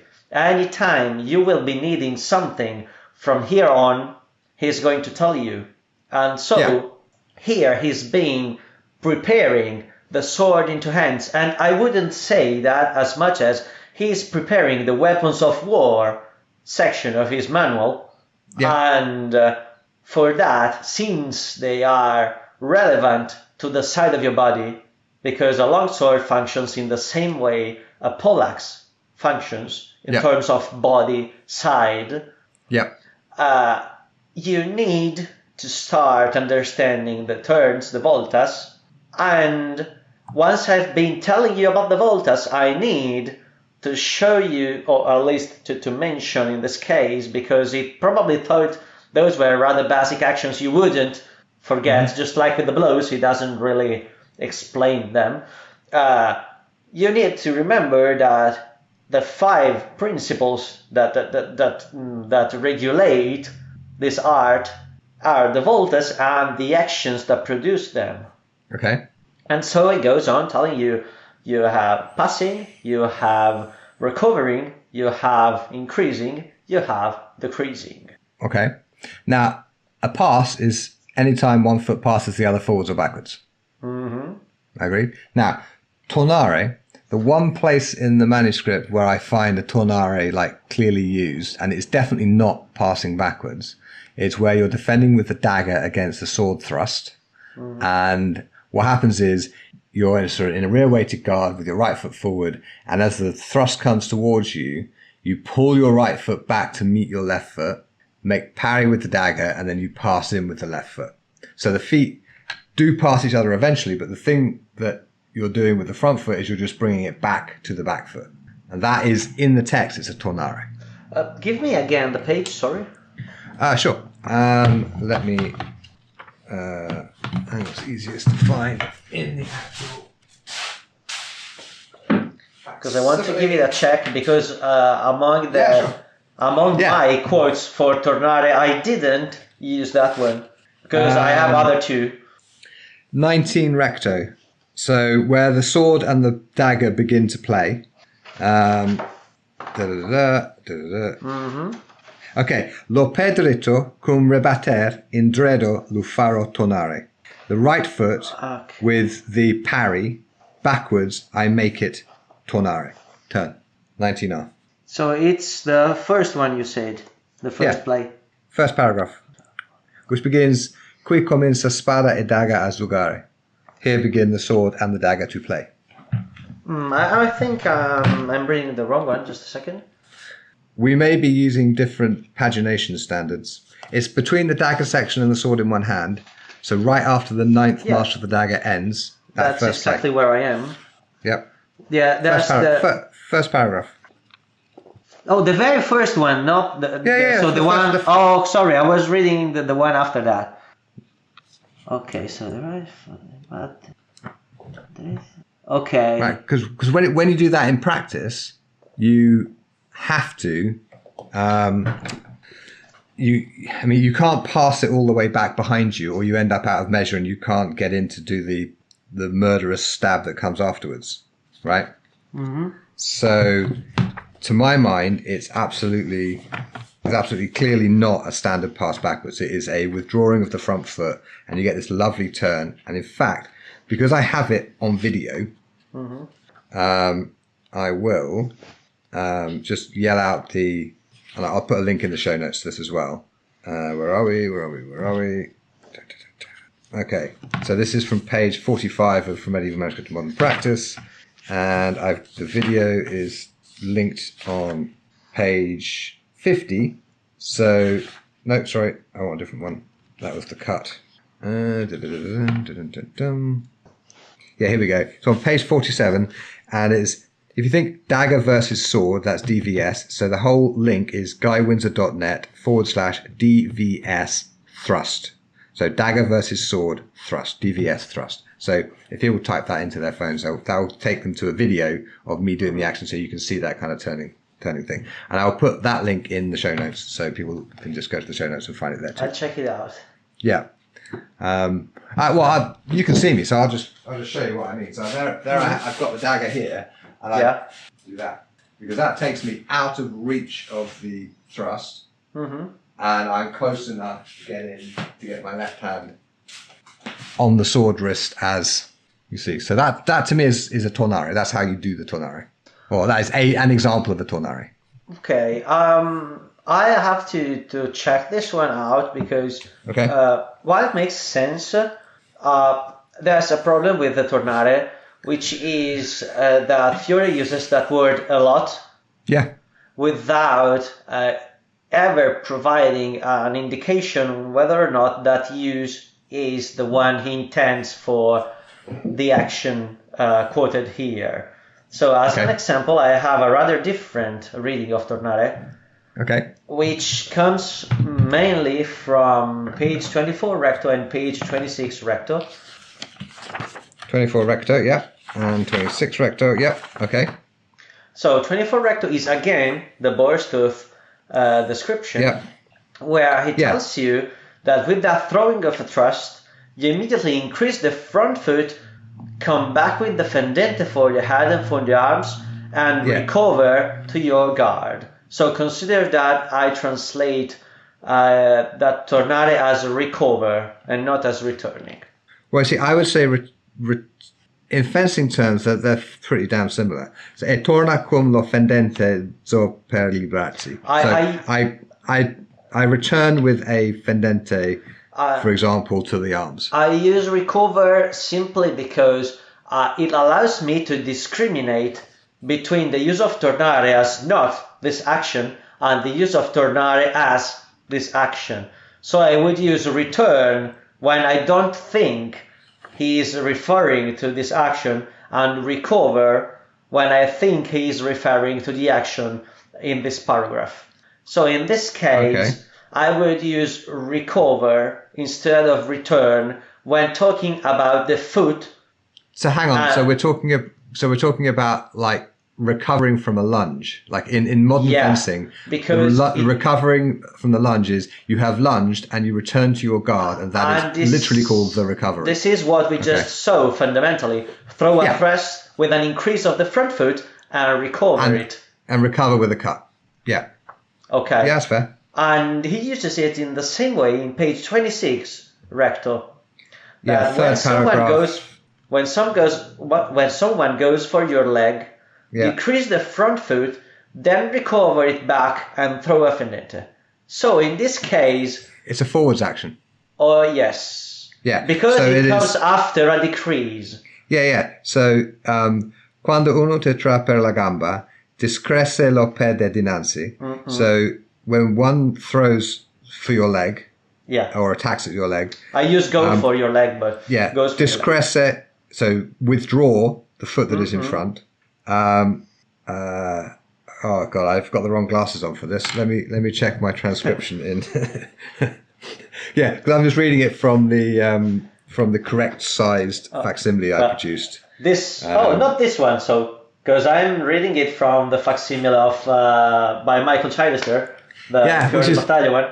I have that, but the one that I produced is like 1/10 of the price, so you can literally throw it in a fencing bag or whatever. So this one is fancy, of course. Michael takes the top end and makes these beautiful books, which I have a stack of over there.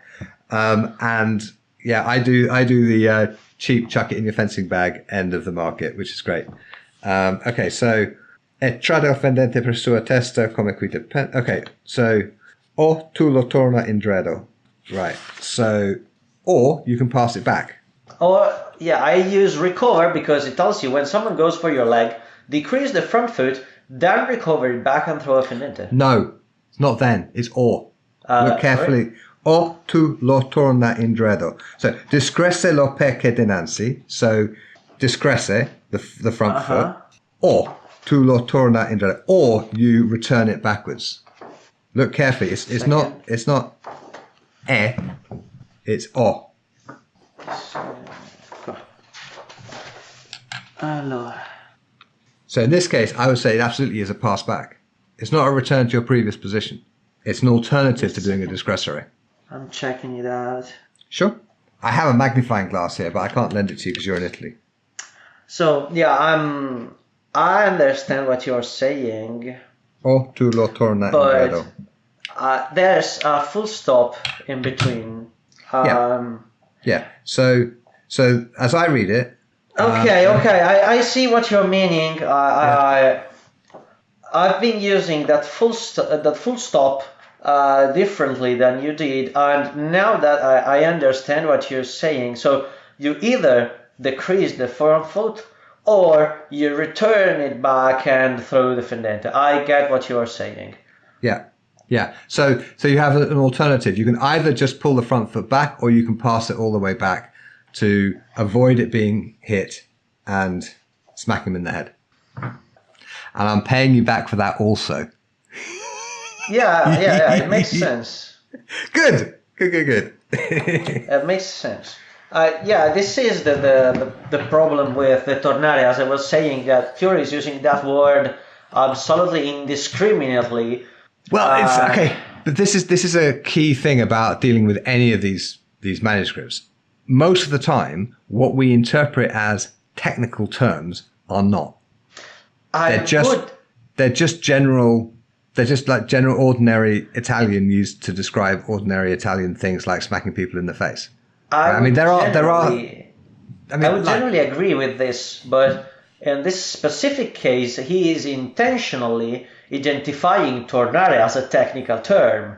He is literally naming it as one of the 5 things of the art. The 4 things of the art. Yeah, I would say the 5 because it tells you then there's 4 more, so I am including the voltas.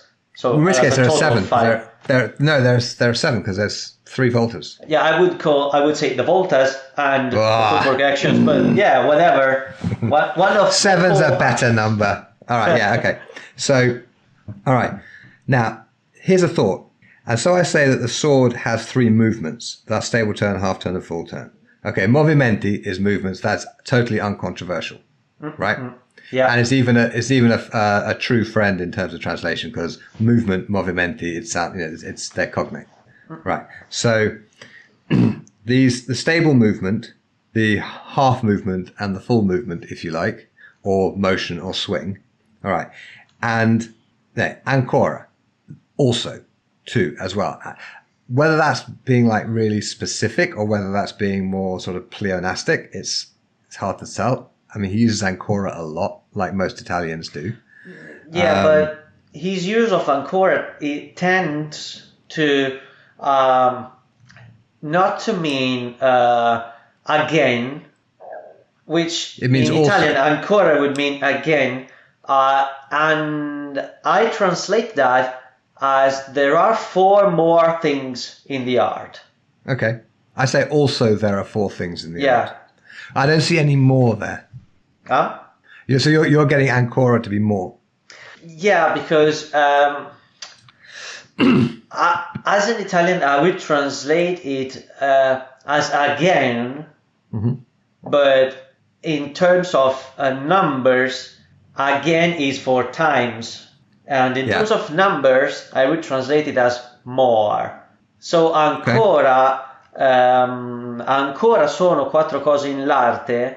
I would translate that ancora as meaning more rather than in addition to another time, but another thing. Yeah, I would agree. Okay. Yeah. So it's also. Yeah. Like we've had this, now we also have this. Yeah. Yeah. Okay. All right. So I think the pass is unremarkable. The return is not simply a pass backwards, but it can be used as a pass backwards. We see that in the that's 7th play of the second march of the Zoggolago across the middle of the swords, where he's slipping the leg. Right. But also it's that motion where you're basically swinging the front foot back towards the back foot and then exchanging your feet. So you get that tornare. How would you like take back the foot?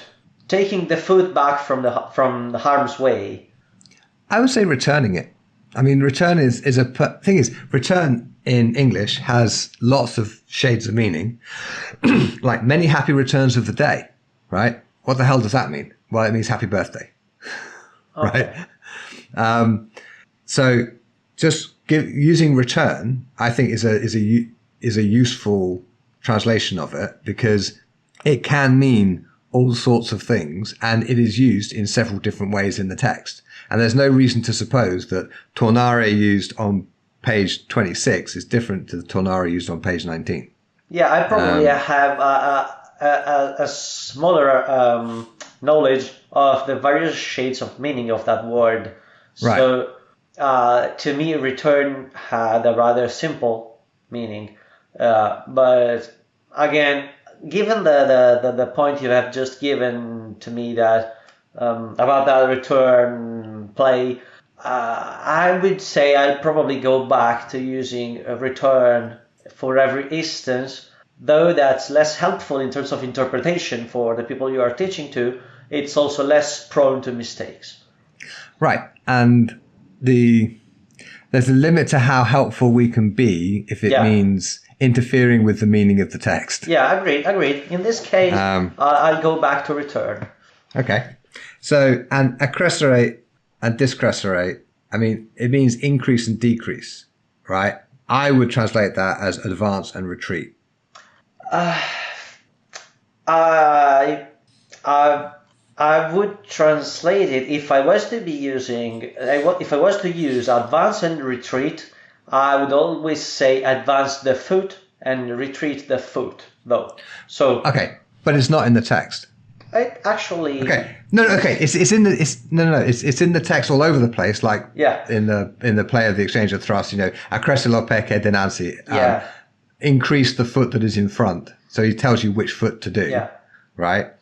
But it's in the sentence that we're talking about. It's just accrescere e discrescere. Oh yeah. In this case. Yeah. If I was to translate the single word.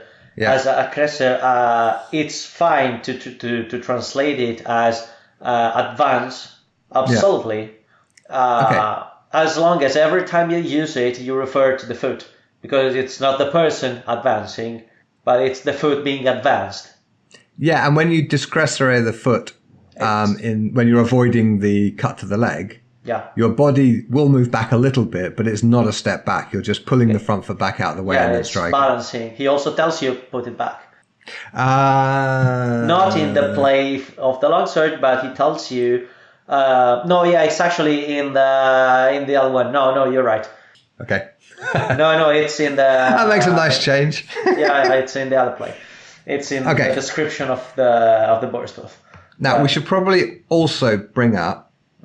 The location of this passage, and I just love the fact that we've been talking about this one paragraph for over an hour. It's like this is Fiore heaven, really. This time, because it's already on top of like 5 or 6 hours.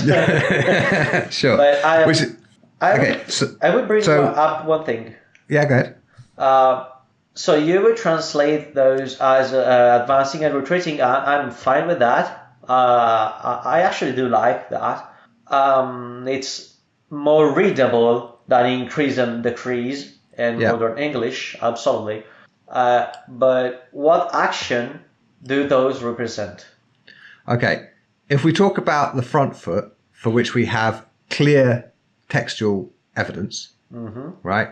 If I do, for example, the exchange of thrusts, I step the front foot out of the way, or I increase or advance the front foot out of the way. So my front foot is going to move, if it's my left foot, I'll move my left foot forwards and to the left, and then I'll pass across with my back foot. So, because he says, let me just dig up the actual text, just to make sure that we are on the same page. Here we go. Questions are, you're going to have to excuse both my Italian pronunciation and the fact that I will struggle to read these because I've got the wrong glasses on. Okay. No worries. Questo gioco si chiama scambiare punta. This play is called the exchange of thrust, and it is done in this way. Quando uno ti trae una punta, when somebody attacks you with a thrust, subito accresce lo tuo perché dinanzi fuori di strada. Immediately advance your foot that is in front out of the way.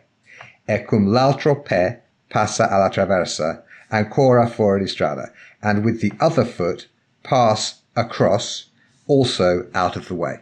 Okay, so basically what's happening there is my front foot is moving, right, in this step with this not passing, and then my back foot is passing. Yeah. So the accrescere does not require you to make that correcting action of the back foot. Like if you just do a simple fencing advance, front foot goes forward, back foot goes forward the same amount, right? In this case, it's just the front foot moving. And in the avoidance of the cut to the leg on the previous page, 26R, he says, discresse lo pecche dinanzi. So withdraw or decrease or retreat the front foot back. Yeah. Right. So you're bringing that foot back. That doesn't require any motion of the other foot. Right. So I would also say that if I'm standing there left foot forward and I want to just take a step back and I step back with my back foot and then recover my guard with the front foot, I would call that also a discrescere because there isn't a sensible thing to call it. This is my problem with accrescere and decrescere. Okay. So there's 3 logics we could follow, and the more it makes sense in terms of fencing, the least it remains consistent with the book. Okay. So straight out of the book, it's always the front foot moving forward and backwards. We don't have any proof of the back foot being increased or decreased.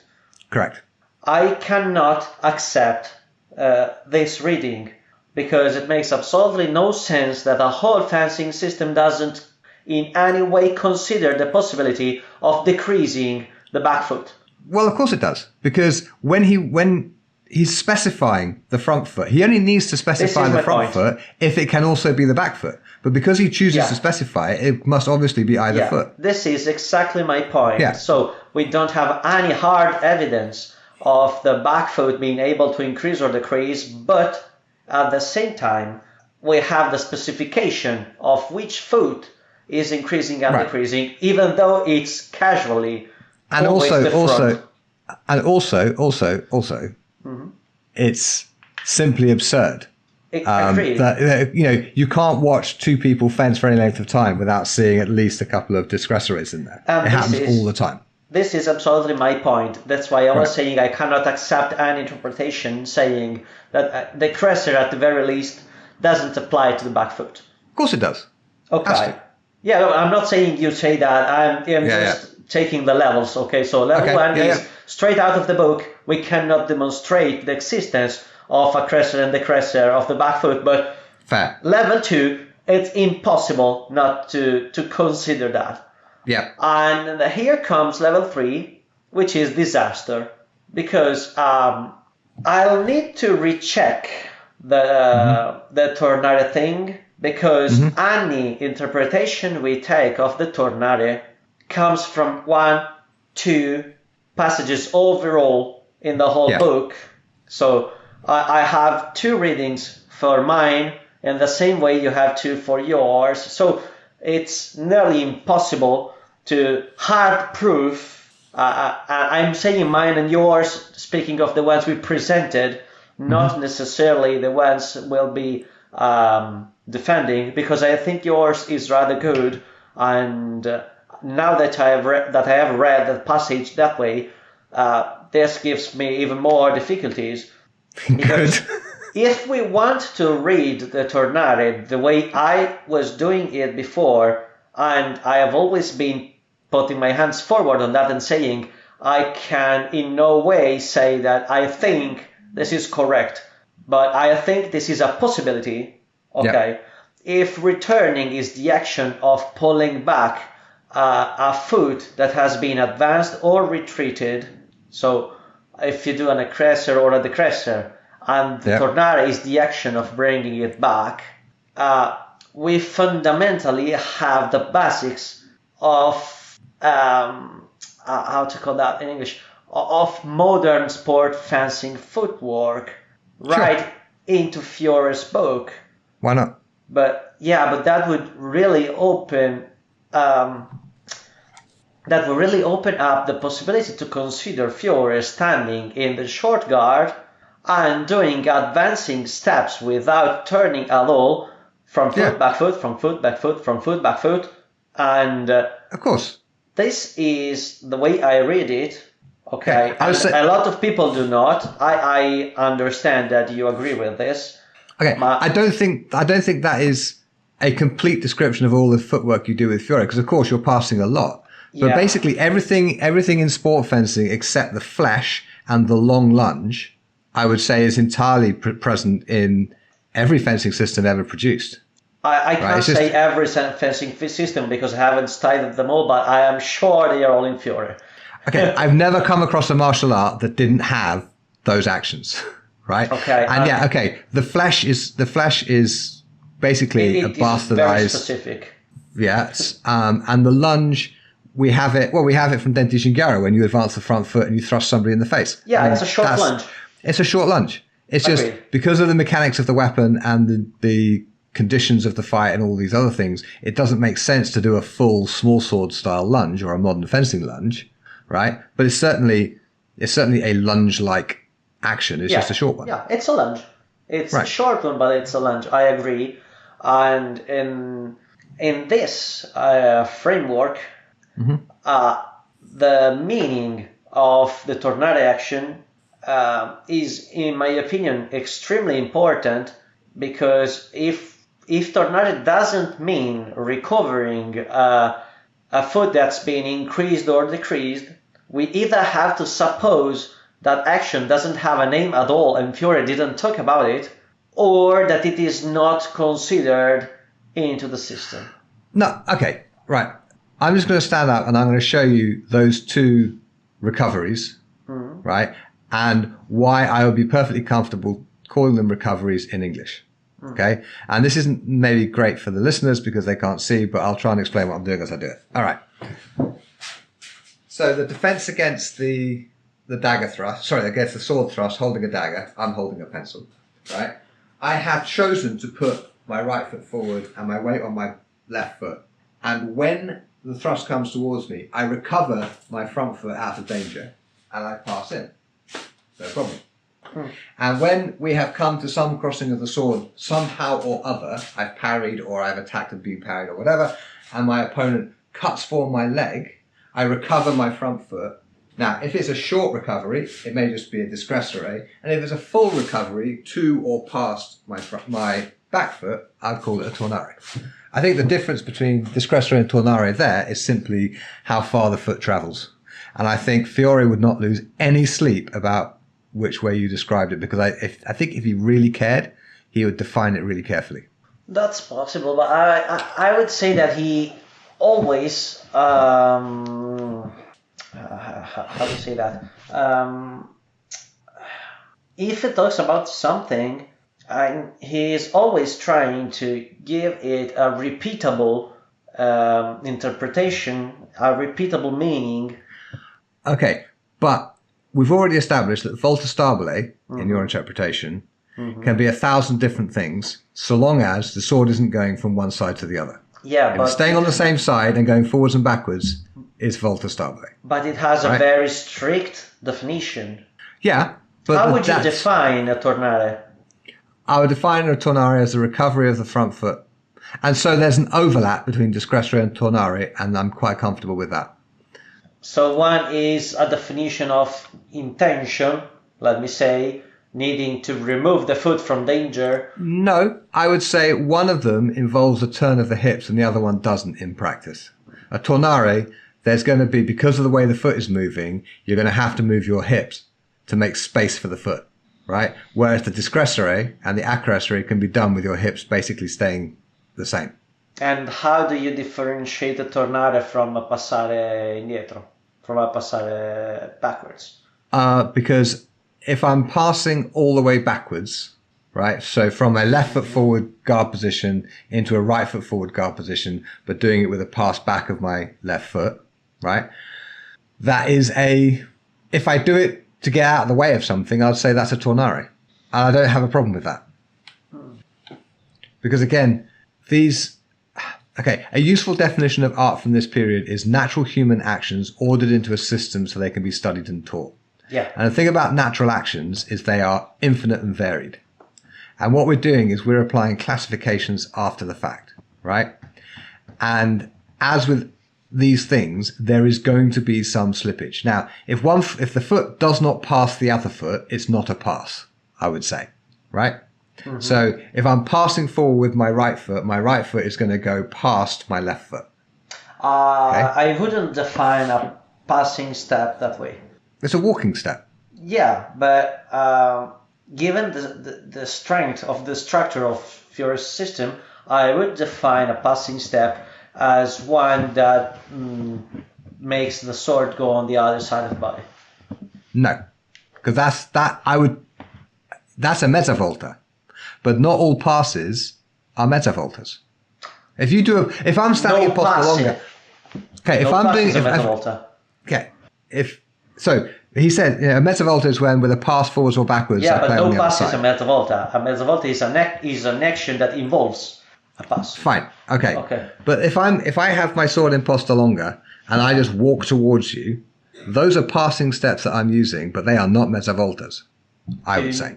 To me, they are, because if I retreat my sword after that step, I'll be retreating it on the other side of my body compared to before it. So no, because it's staying in the middle of the body the whole way. It's not going from one side to the other. But again, mezza volta doesn't say you move the sword to the other side of the body, but it means that it tells you that when you do a mezza volta, you become able to play back and forth on the other side. And if I am in the long guard with my left foot forward, if I want to go to the guard of the lady, I have to go to the guard of the lady on the right if I don't step. Kind of yes, except actually no. How many times in a beginner's class have you seen beginners accidentally go into posta di donna with the wrong leg forward and get their legs all switched up and whatever? And that's terrible, and it's not Fiore, and we all know that if you chamber it on the right, you should have your left foot forward, and so you do a nice passing step to get to the other side. Mezza volta, it's lovely. But, just look at the Bolognese, right? They are forever chambering on the wrong bloody side and having the sword over on their right side, low down with the right foot forward instead of the left foot forward as God intended. I mean, it's important, I think, that we don't become so narrow in our definitions, right? So, for instance, take frontale as an example, okay?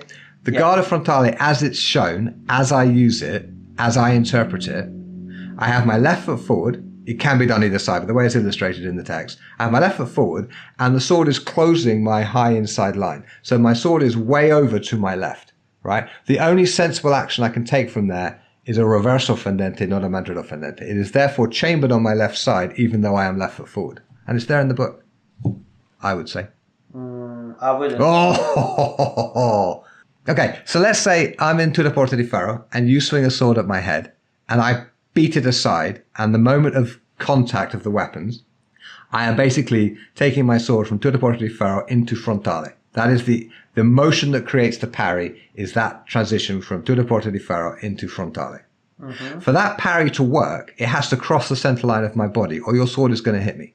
Right? So frontale in that instance is going past the center line of my body and therefore over to my left. I do not have to take a step when I do that. I am still left foot forwards. From there, I can do all sorts of things, but the simplest, most straightforward, most obvious thing to do is from this position where the sword is on my left and the point is high, if I just drop it onto your head or over your arms or whatever, that is a reverso fendente. It's a backhand blow from above. But is that anywhere in the book? Sure, absolutely. I wrote an entire article on it called One Play, One Drill, Many Questions. I haven't read it. I have to read it, but... It's in the book I sent you. Did you not read the entire 250 pages of it before we met? Sir, I am appalled. Yeah. I honestly can't conjure it up in my mind where he's... Okay, I'll show you. That. Okay. Think of the crossings of the sword in the Togo Largo, which are either crossed at the point or crossed at the middle of the swords. In either case, well, right now the book is open to 25R, so I'll do the one where I crossed at the middle of the swords. I'm here, yeah? which means my left foot is forward. I am crossing. Your sword is on my left, which means I need to have my sword on my left. Otherwise, your sword is in my face. I am closing the line. That is fencing obvious, right? Yeah. So that is frontale. Yeah. Right? And I can strike from there a reverso fendente. No problem. And I can do that with a step or without a step. Yeah, I have no problem with this. So I probably didn't understand what you were saying before at this point. Right, okay. Fair enough. These things are best done sword in hand, obviously. Yeah, definitely. Right. So, but my point is, you there have an example of you being left foot forward, but the sword is chambered to strike on the left, from the left. So. Yeah, and no. Okay. But. Okay. Here's the thing.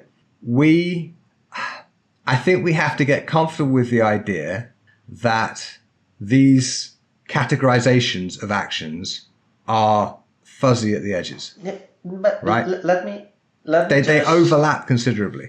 Let me just ask a question on this. Okay, so sure. The action you've been showing in parrying in frontale, okay, from tutta porta di ferro, is that a stable turn or is that a mezza volta or a tutta volta? Mezza volta or volta stabile? Well, it doesn't have a pass, so it has to be a volta stabile. Okay, and then according to your definitions of the term. Yeah, and the following attack, is that a volta stabile or a mezza volta? It would have to be a volta stabile because there's no pass. Okay. Although I can do it with a pass, which would make it a mezza volta. Okay, so this completely holds to what I was saying before, that every passare, every full step is going to generate a mezza volta, and no mezza volta will happen without a full step.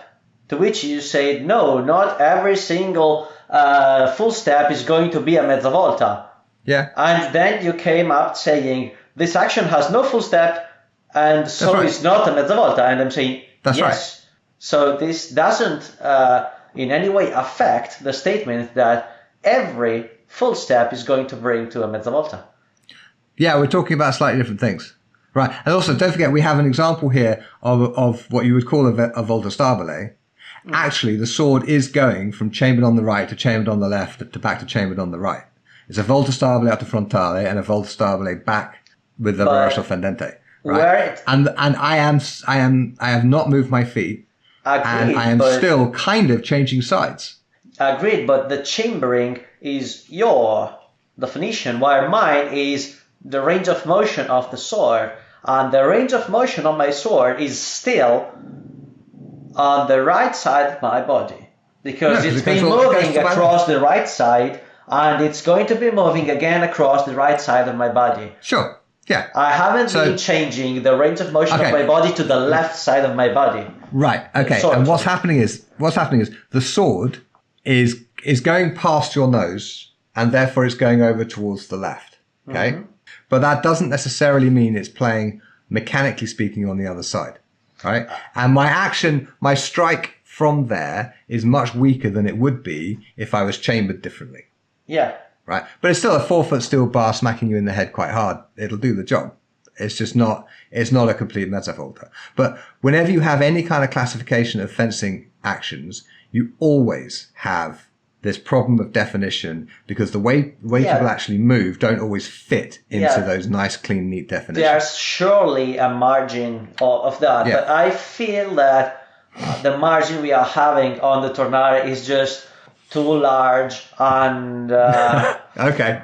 Well, I mean, compared to everything else probably in the manual, that is absolutely too wide of a margin, leaving basically either interpretation as sensible, and I think it's not how things usually go with Fiore, which usually lets you say, yeah, that's it. Okay, but I would say in this case, I think you're worrying too much. But I think also we should probably leave Tornare for now, because I do have other questions, and we've just spent an hour and a half on question 5.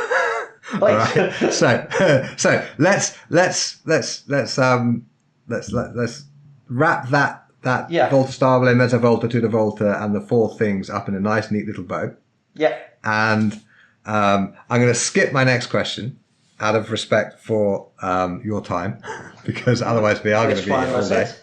About the pulsativa stabile and instabile. And here's the thing: if listeners are going, "Oh fuck, no, Dario, please tell us all about your pulsativa stabile and instabile interpretation," then what they can do is they can email me, guy@guywindsor.com, and say, "For fuck's sake, get Dario back to talk about that," and I will do so.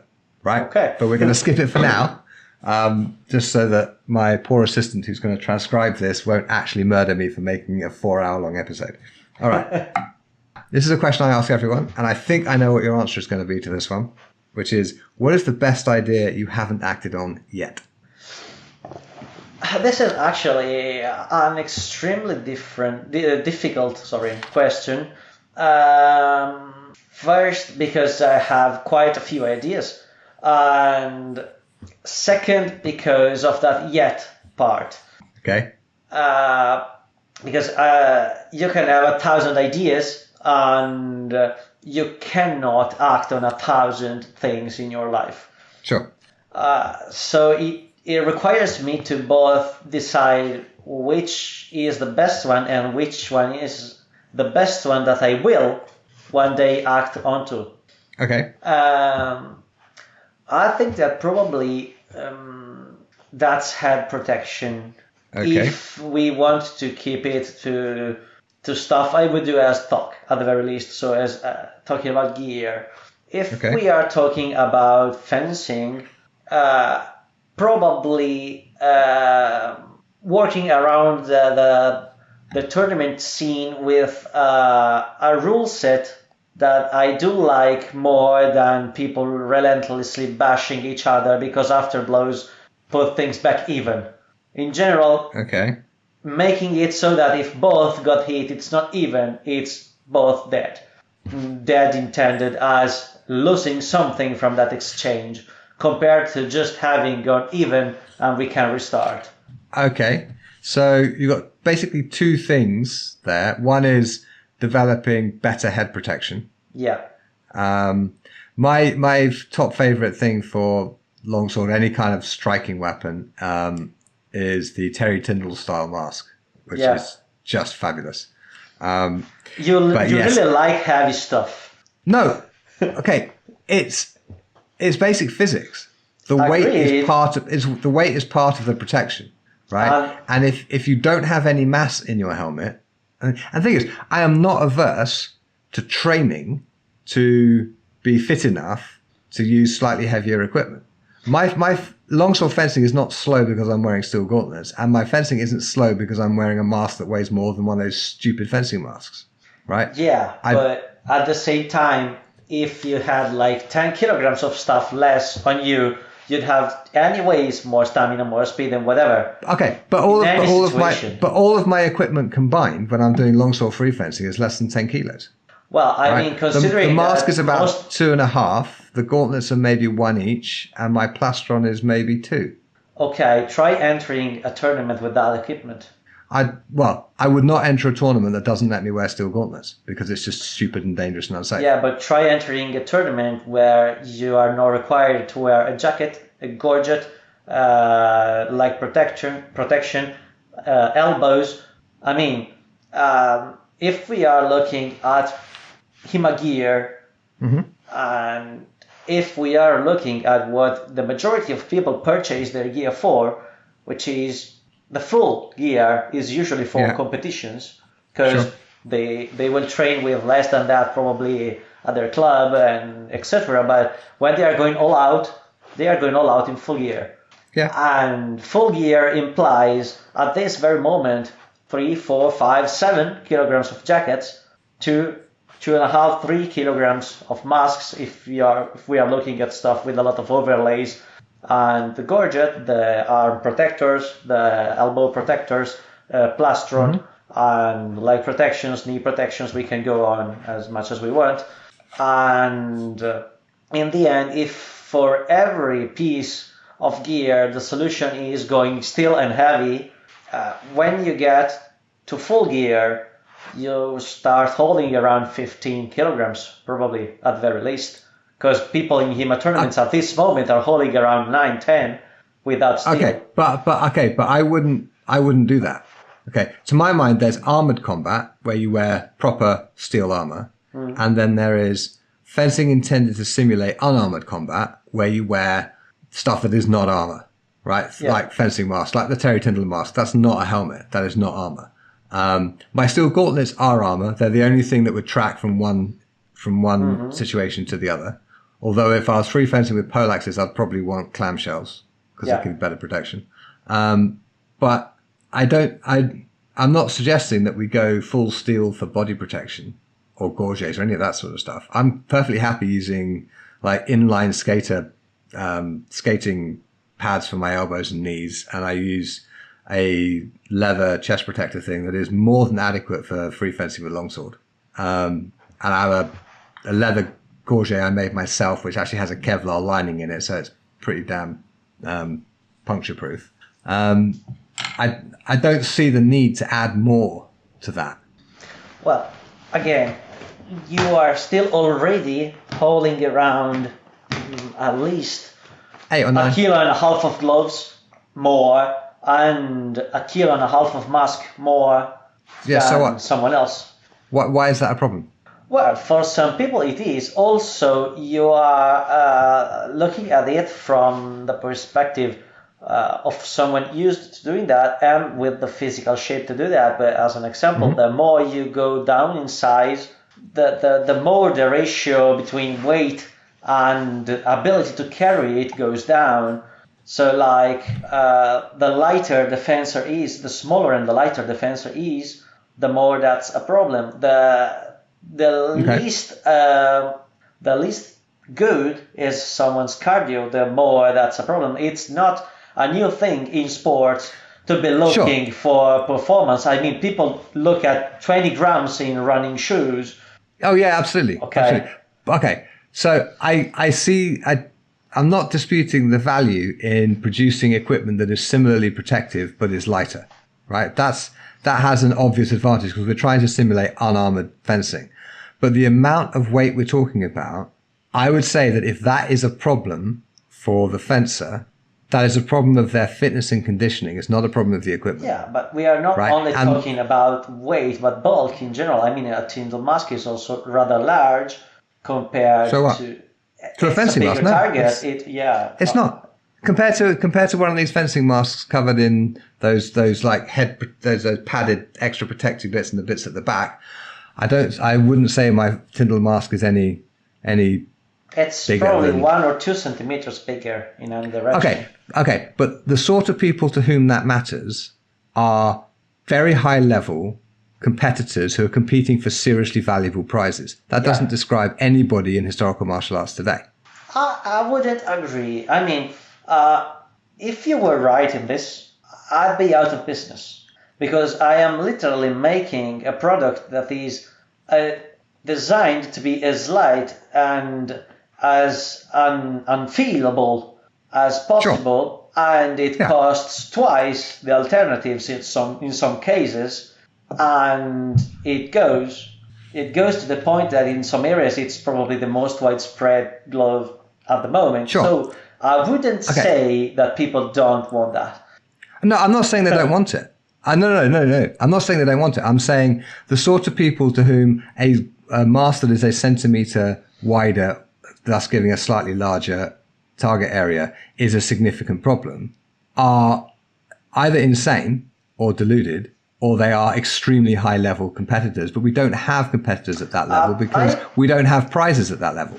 No one's getting Olympic gold medals and a career in advertising out of winning a historical martial arts tournament. I think there's a fault in your reasoning. Okay.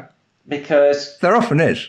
Because you are looking at it from the global perspective. Like, if you are not going to compete for the Olympics, why are you trying that hard? And my answer is a lot of people would just like to win their damn local tournament. Sure.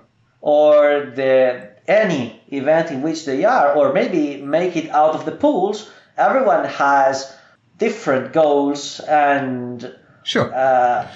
Okay, but all of I those are people that are going to want those 2 kilos less. That's true. That's true. But I don't think it will make any difference for them. I think it will. I do. Okay. In which case, act on your idea and produce adequate head protection that actually works, that is lighter than my Tyndall mask. And if it gives me the same visibility and it gives me the same head protection, I will happily switch. I'll try to make you. Okay. All right. So get on and act on that one. All right. So your other thing you were thinking about was the rules of tournaments. Yeah. So the thing is, I mean, pretty much every possible rule set has by now been tried out by somebody somewhere, right? And the rules definitely affect the game, like from start to finish completely. Okay. There's no disputing that. Change the rules, you change the game every time, right? So what specifically would you change other than getting rid of the afterblow? What would you change about? So I have been testing that actually in a couple events with minimal differences between one and the other. And there's actually also an article by myself out from a couple years ago, maybe 3 years ago, if not 4. And I think what should change in the way the HEMA community handles competitions is that right now we are treating those as 1 versus 1 events. So based on the outcome of the single fight. And I think that's the failure of the system, because as long as you make HEMA competitions, the result of what happens between you and me, every time I can catch up to what you just did, I can reset the situation, which is the problem with afterblows. And we can go on with thousands of sub-rules like afterblows, doubles, numbers of doubles that make you go out of the tournament, and they are all arbitrary. Okay. Yeah. The way I handle that is arranging that by pools, so that if you make a pool of people, and like just 3 is already enough, but it's easier with 5 or 4 people per pool. But let's say 3 people, okay? You, I, and A, okay? So we fight. You and I fight. You hit me 4 times. I hit you 5 times. In a normal rule set, I've won. Yeah. There's also A. A fights you, hits you twice, gets hit once. Mm-hmm. He has won. Yeah. I fight A. I hit him, 100 times, and he hits me 101 times. In a sensible world, I should have won, because I've been hit the least. You have. Yeah. Because I score pools by the person that has been suffering the least points, which is different from scoring fights by either the winner or the loser or whatever. But the person taking the least hits, the least points, I would say, across in a pool is the one that's passing. I've attended events with that pool structure, and it's very good at making people into cautious fencers. Yeah, that's my only point, because that changes the way you compete, and that changes the way you train for competitions, and that allows to change the way your clubmates train with you, and so even people that don't actually go to the event are going to be affected. Yeah. So I think it changes the fencing culture. That's the biggest difference you can make. The drawback, if so we want to call it, is that you can't have a final. Or at the very least, the final needs to have a different rule set. There's a winner there. No. You can have finals, because the people who make it out of the pools then have a pool together.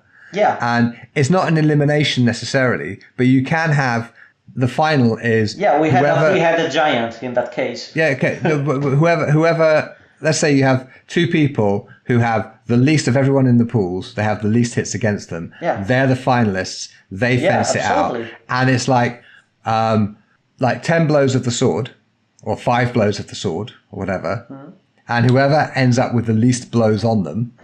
That's fundamentally what wins. we did We went to 3 points actually, in every fight, and we actually that was 60 and more people per event, so it was easy to arrange multiple layers of pools. And at the first round, at the eliminating round, heavy double hitters were already out of the equation. Yeah. So the quality of fencing from quarterfinals, semifinals, and on kept going on. Yeah, it works. So, but this is an idea you have actually acted on. I haven't, in the sense that yes, we have arranged a couple events made this way, but I haven't had either the time nor the poor grit, I would say, to take on this any further from 2019 or 20, and to make it actually something, either a group of events, an international group of events, or whatever. So transforming this thing into a functioning league that can sort of compete with what exists at this moment. Okay. So the idea is not just the rule set. Yeah, it's not just the rule set. It's creating events around that rule set. It's making him use that rule set. I would say that's the goal. Making him use that rule set. Oh, well, so good that's luck what I with that. haven't acted on that. I have Fair enough. devised the basics of the kind of rule set. Not even just the rules, but the kind of rule set. You can work around it. I mean, you can have as much as your kind of rules you want, but the core concept of the scoring system, not even the rule set, is that diffusing that. Excellent. Okay, and actually talking about it on this show might help get the ball rolling a little bit, because people who are organising events might go, actually, that's very interesting. We should try that, and I would encourage them to do so, because I have I've been to events with that sort of structure, and it does make a difference to how people behave, as one would expect. Well, brilliant. Even with stuff that we're going to cut out, and even with those questions that I wanted to ask you, but we just have. We'll still have more than 2 hours. Yeah, and actually I need to go and cook dinner for my children, so, which I was supposed to start 40 minutes ago. This has been a great conversation. So I just want to say thank you. For almost 4 hours now. Yeah. So thank you very much for joining me, Dario. And people who are listening, remember that if you want to hear him talk about the pulsativa Stabile and Stabile problem, then you're going to have to email me and let me know, and then I will invite him back on the show. So thanks so much for coming along, Dario. Thanks for inviting me. It was fun. It was. And I should also say that we are both going to be producing articles for our respective blogs on the volta question. And so I'll put links to those in the show notes when they come out. So thanks so much for joining me, Dario. It's been lovely. Thank you. It was a pleasure. Thanks for listening. You can find the episode show notes at swordschool.com/podcast, where you will find transcriptions, photos, videos, and links for this episode. You can find a direct link to the show notes for this episode in the description. Join us next week for another cracking conversation. See you then.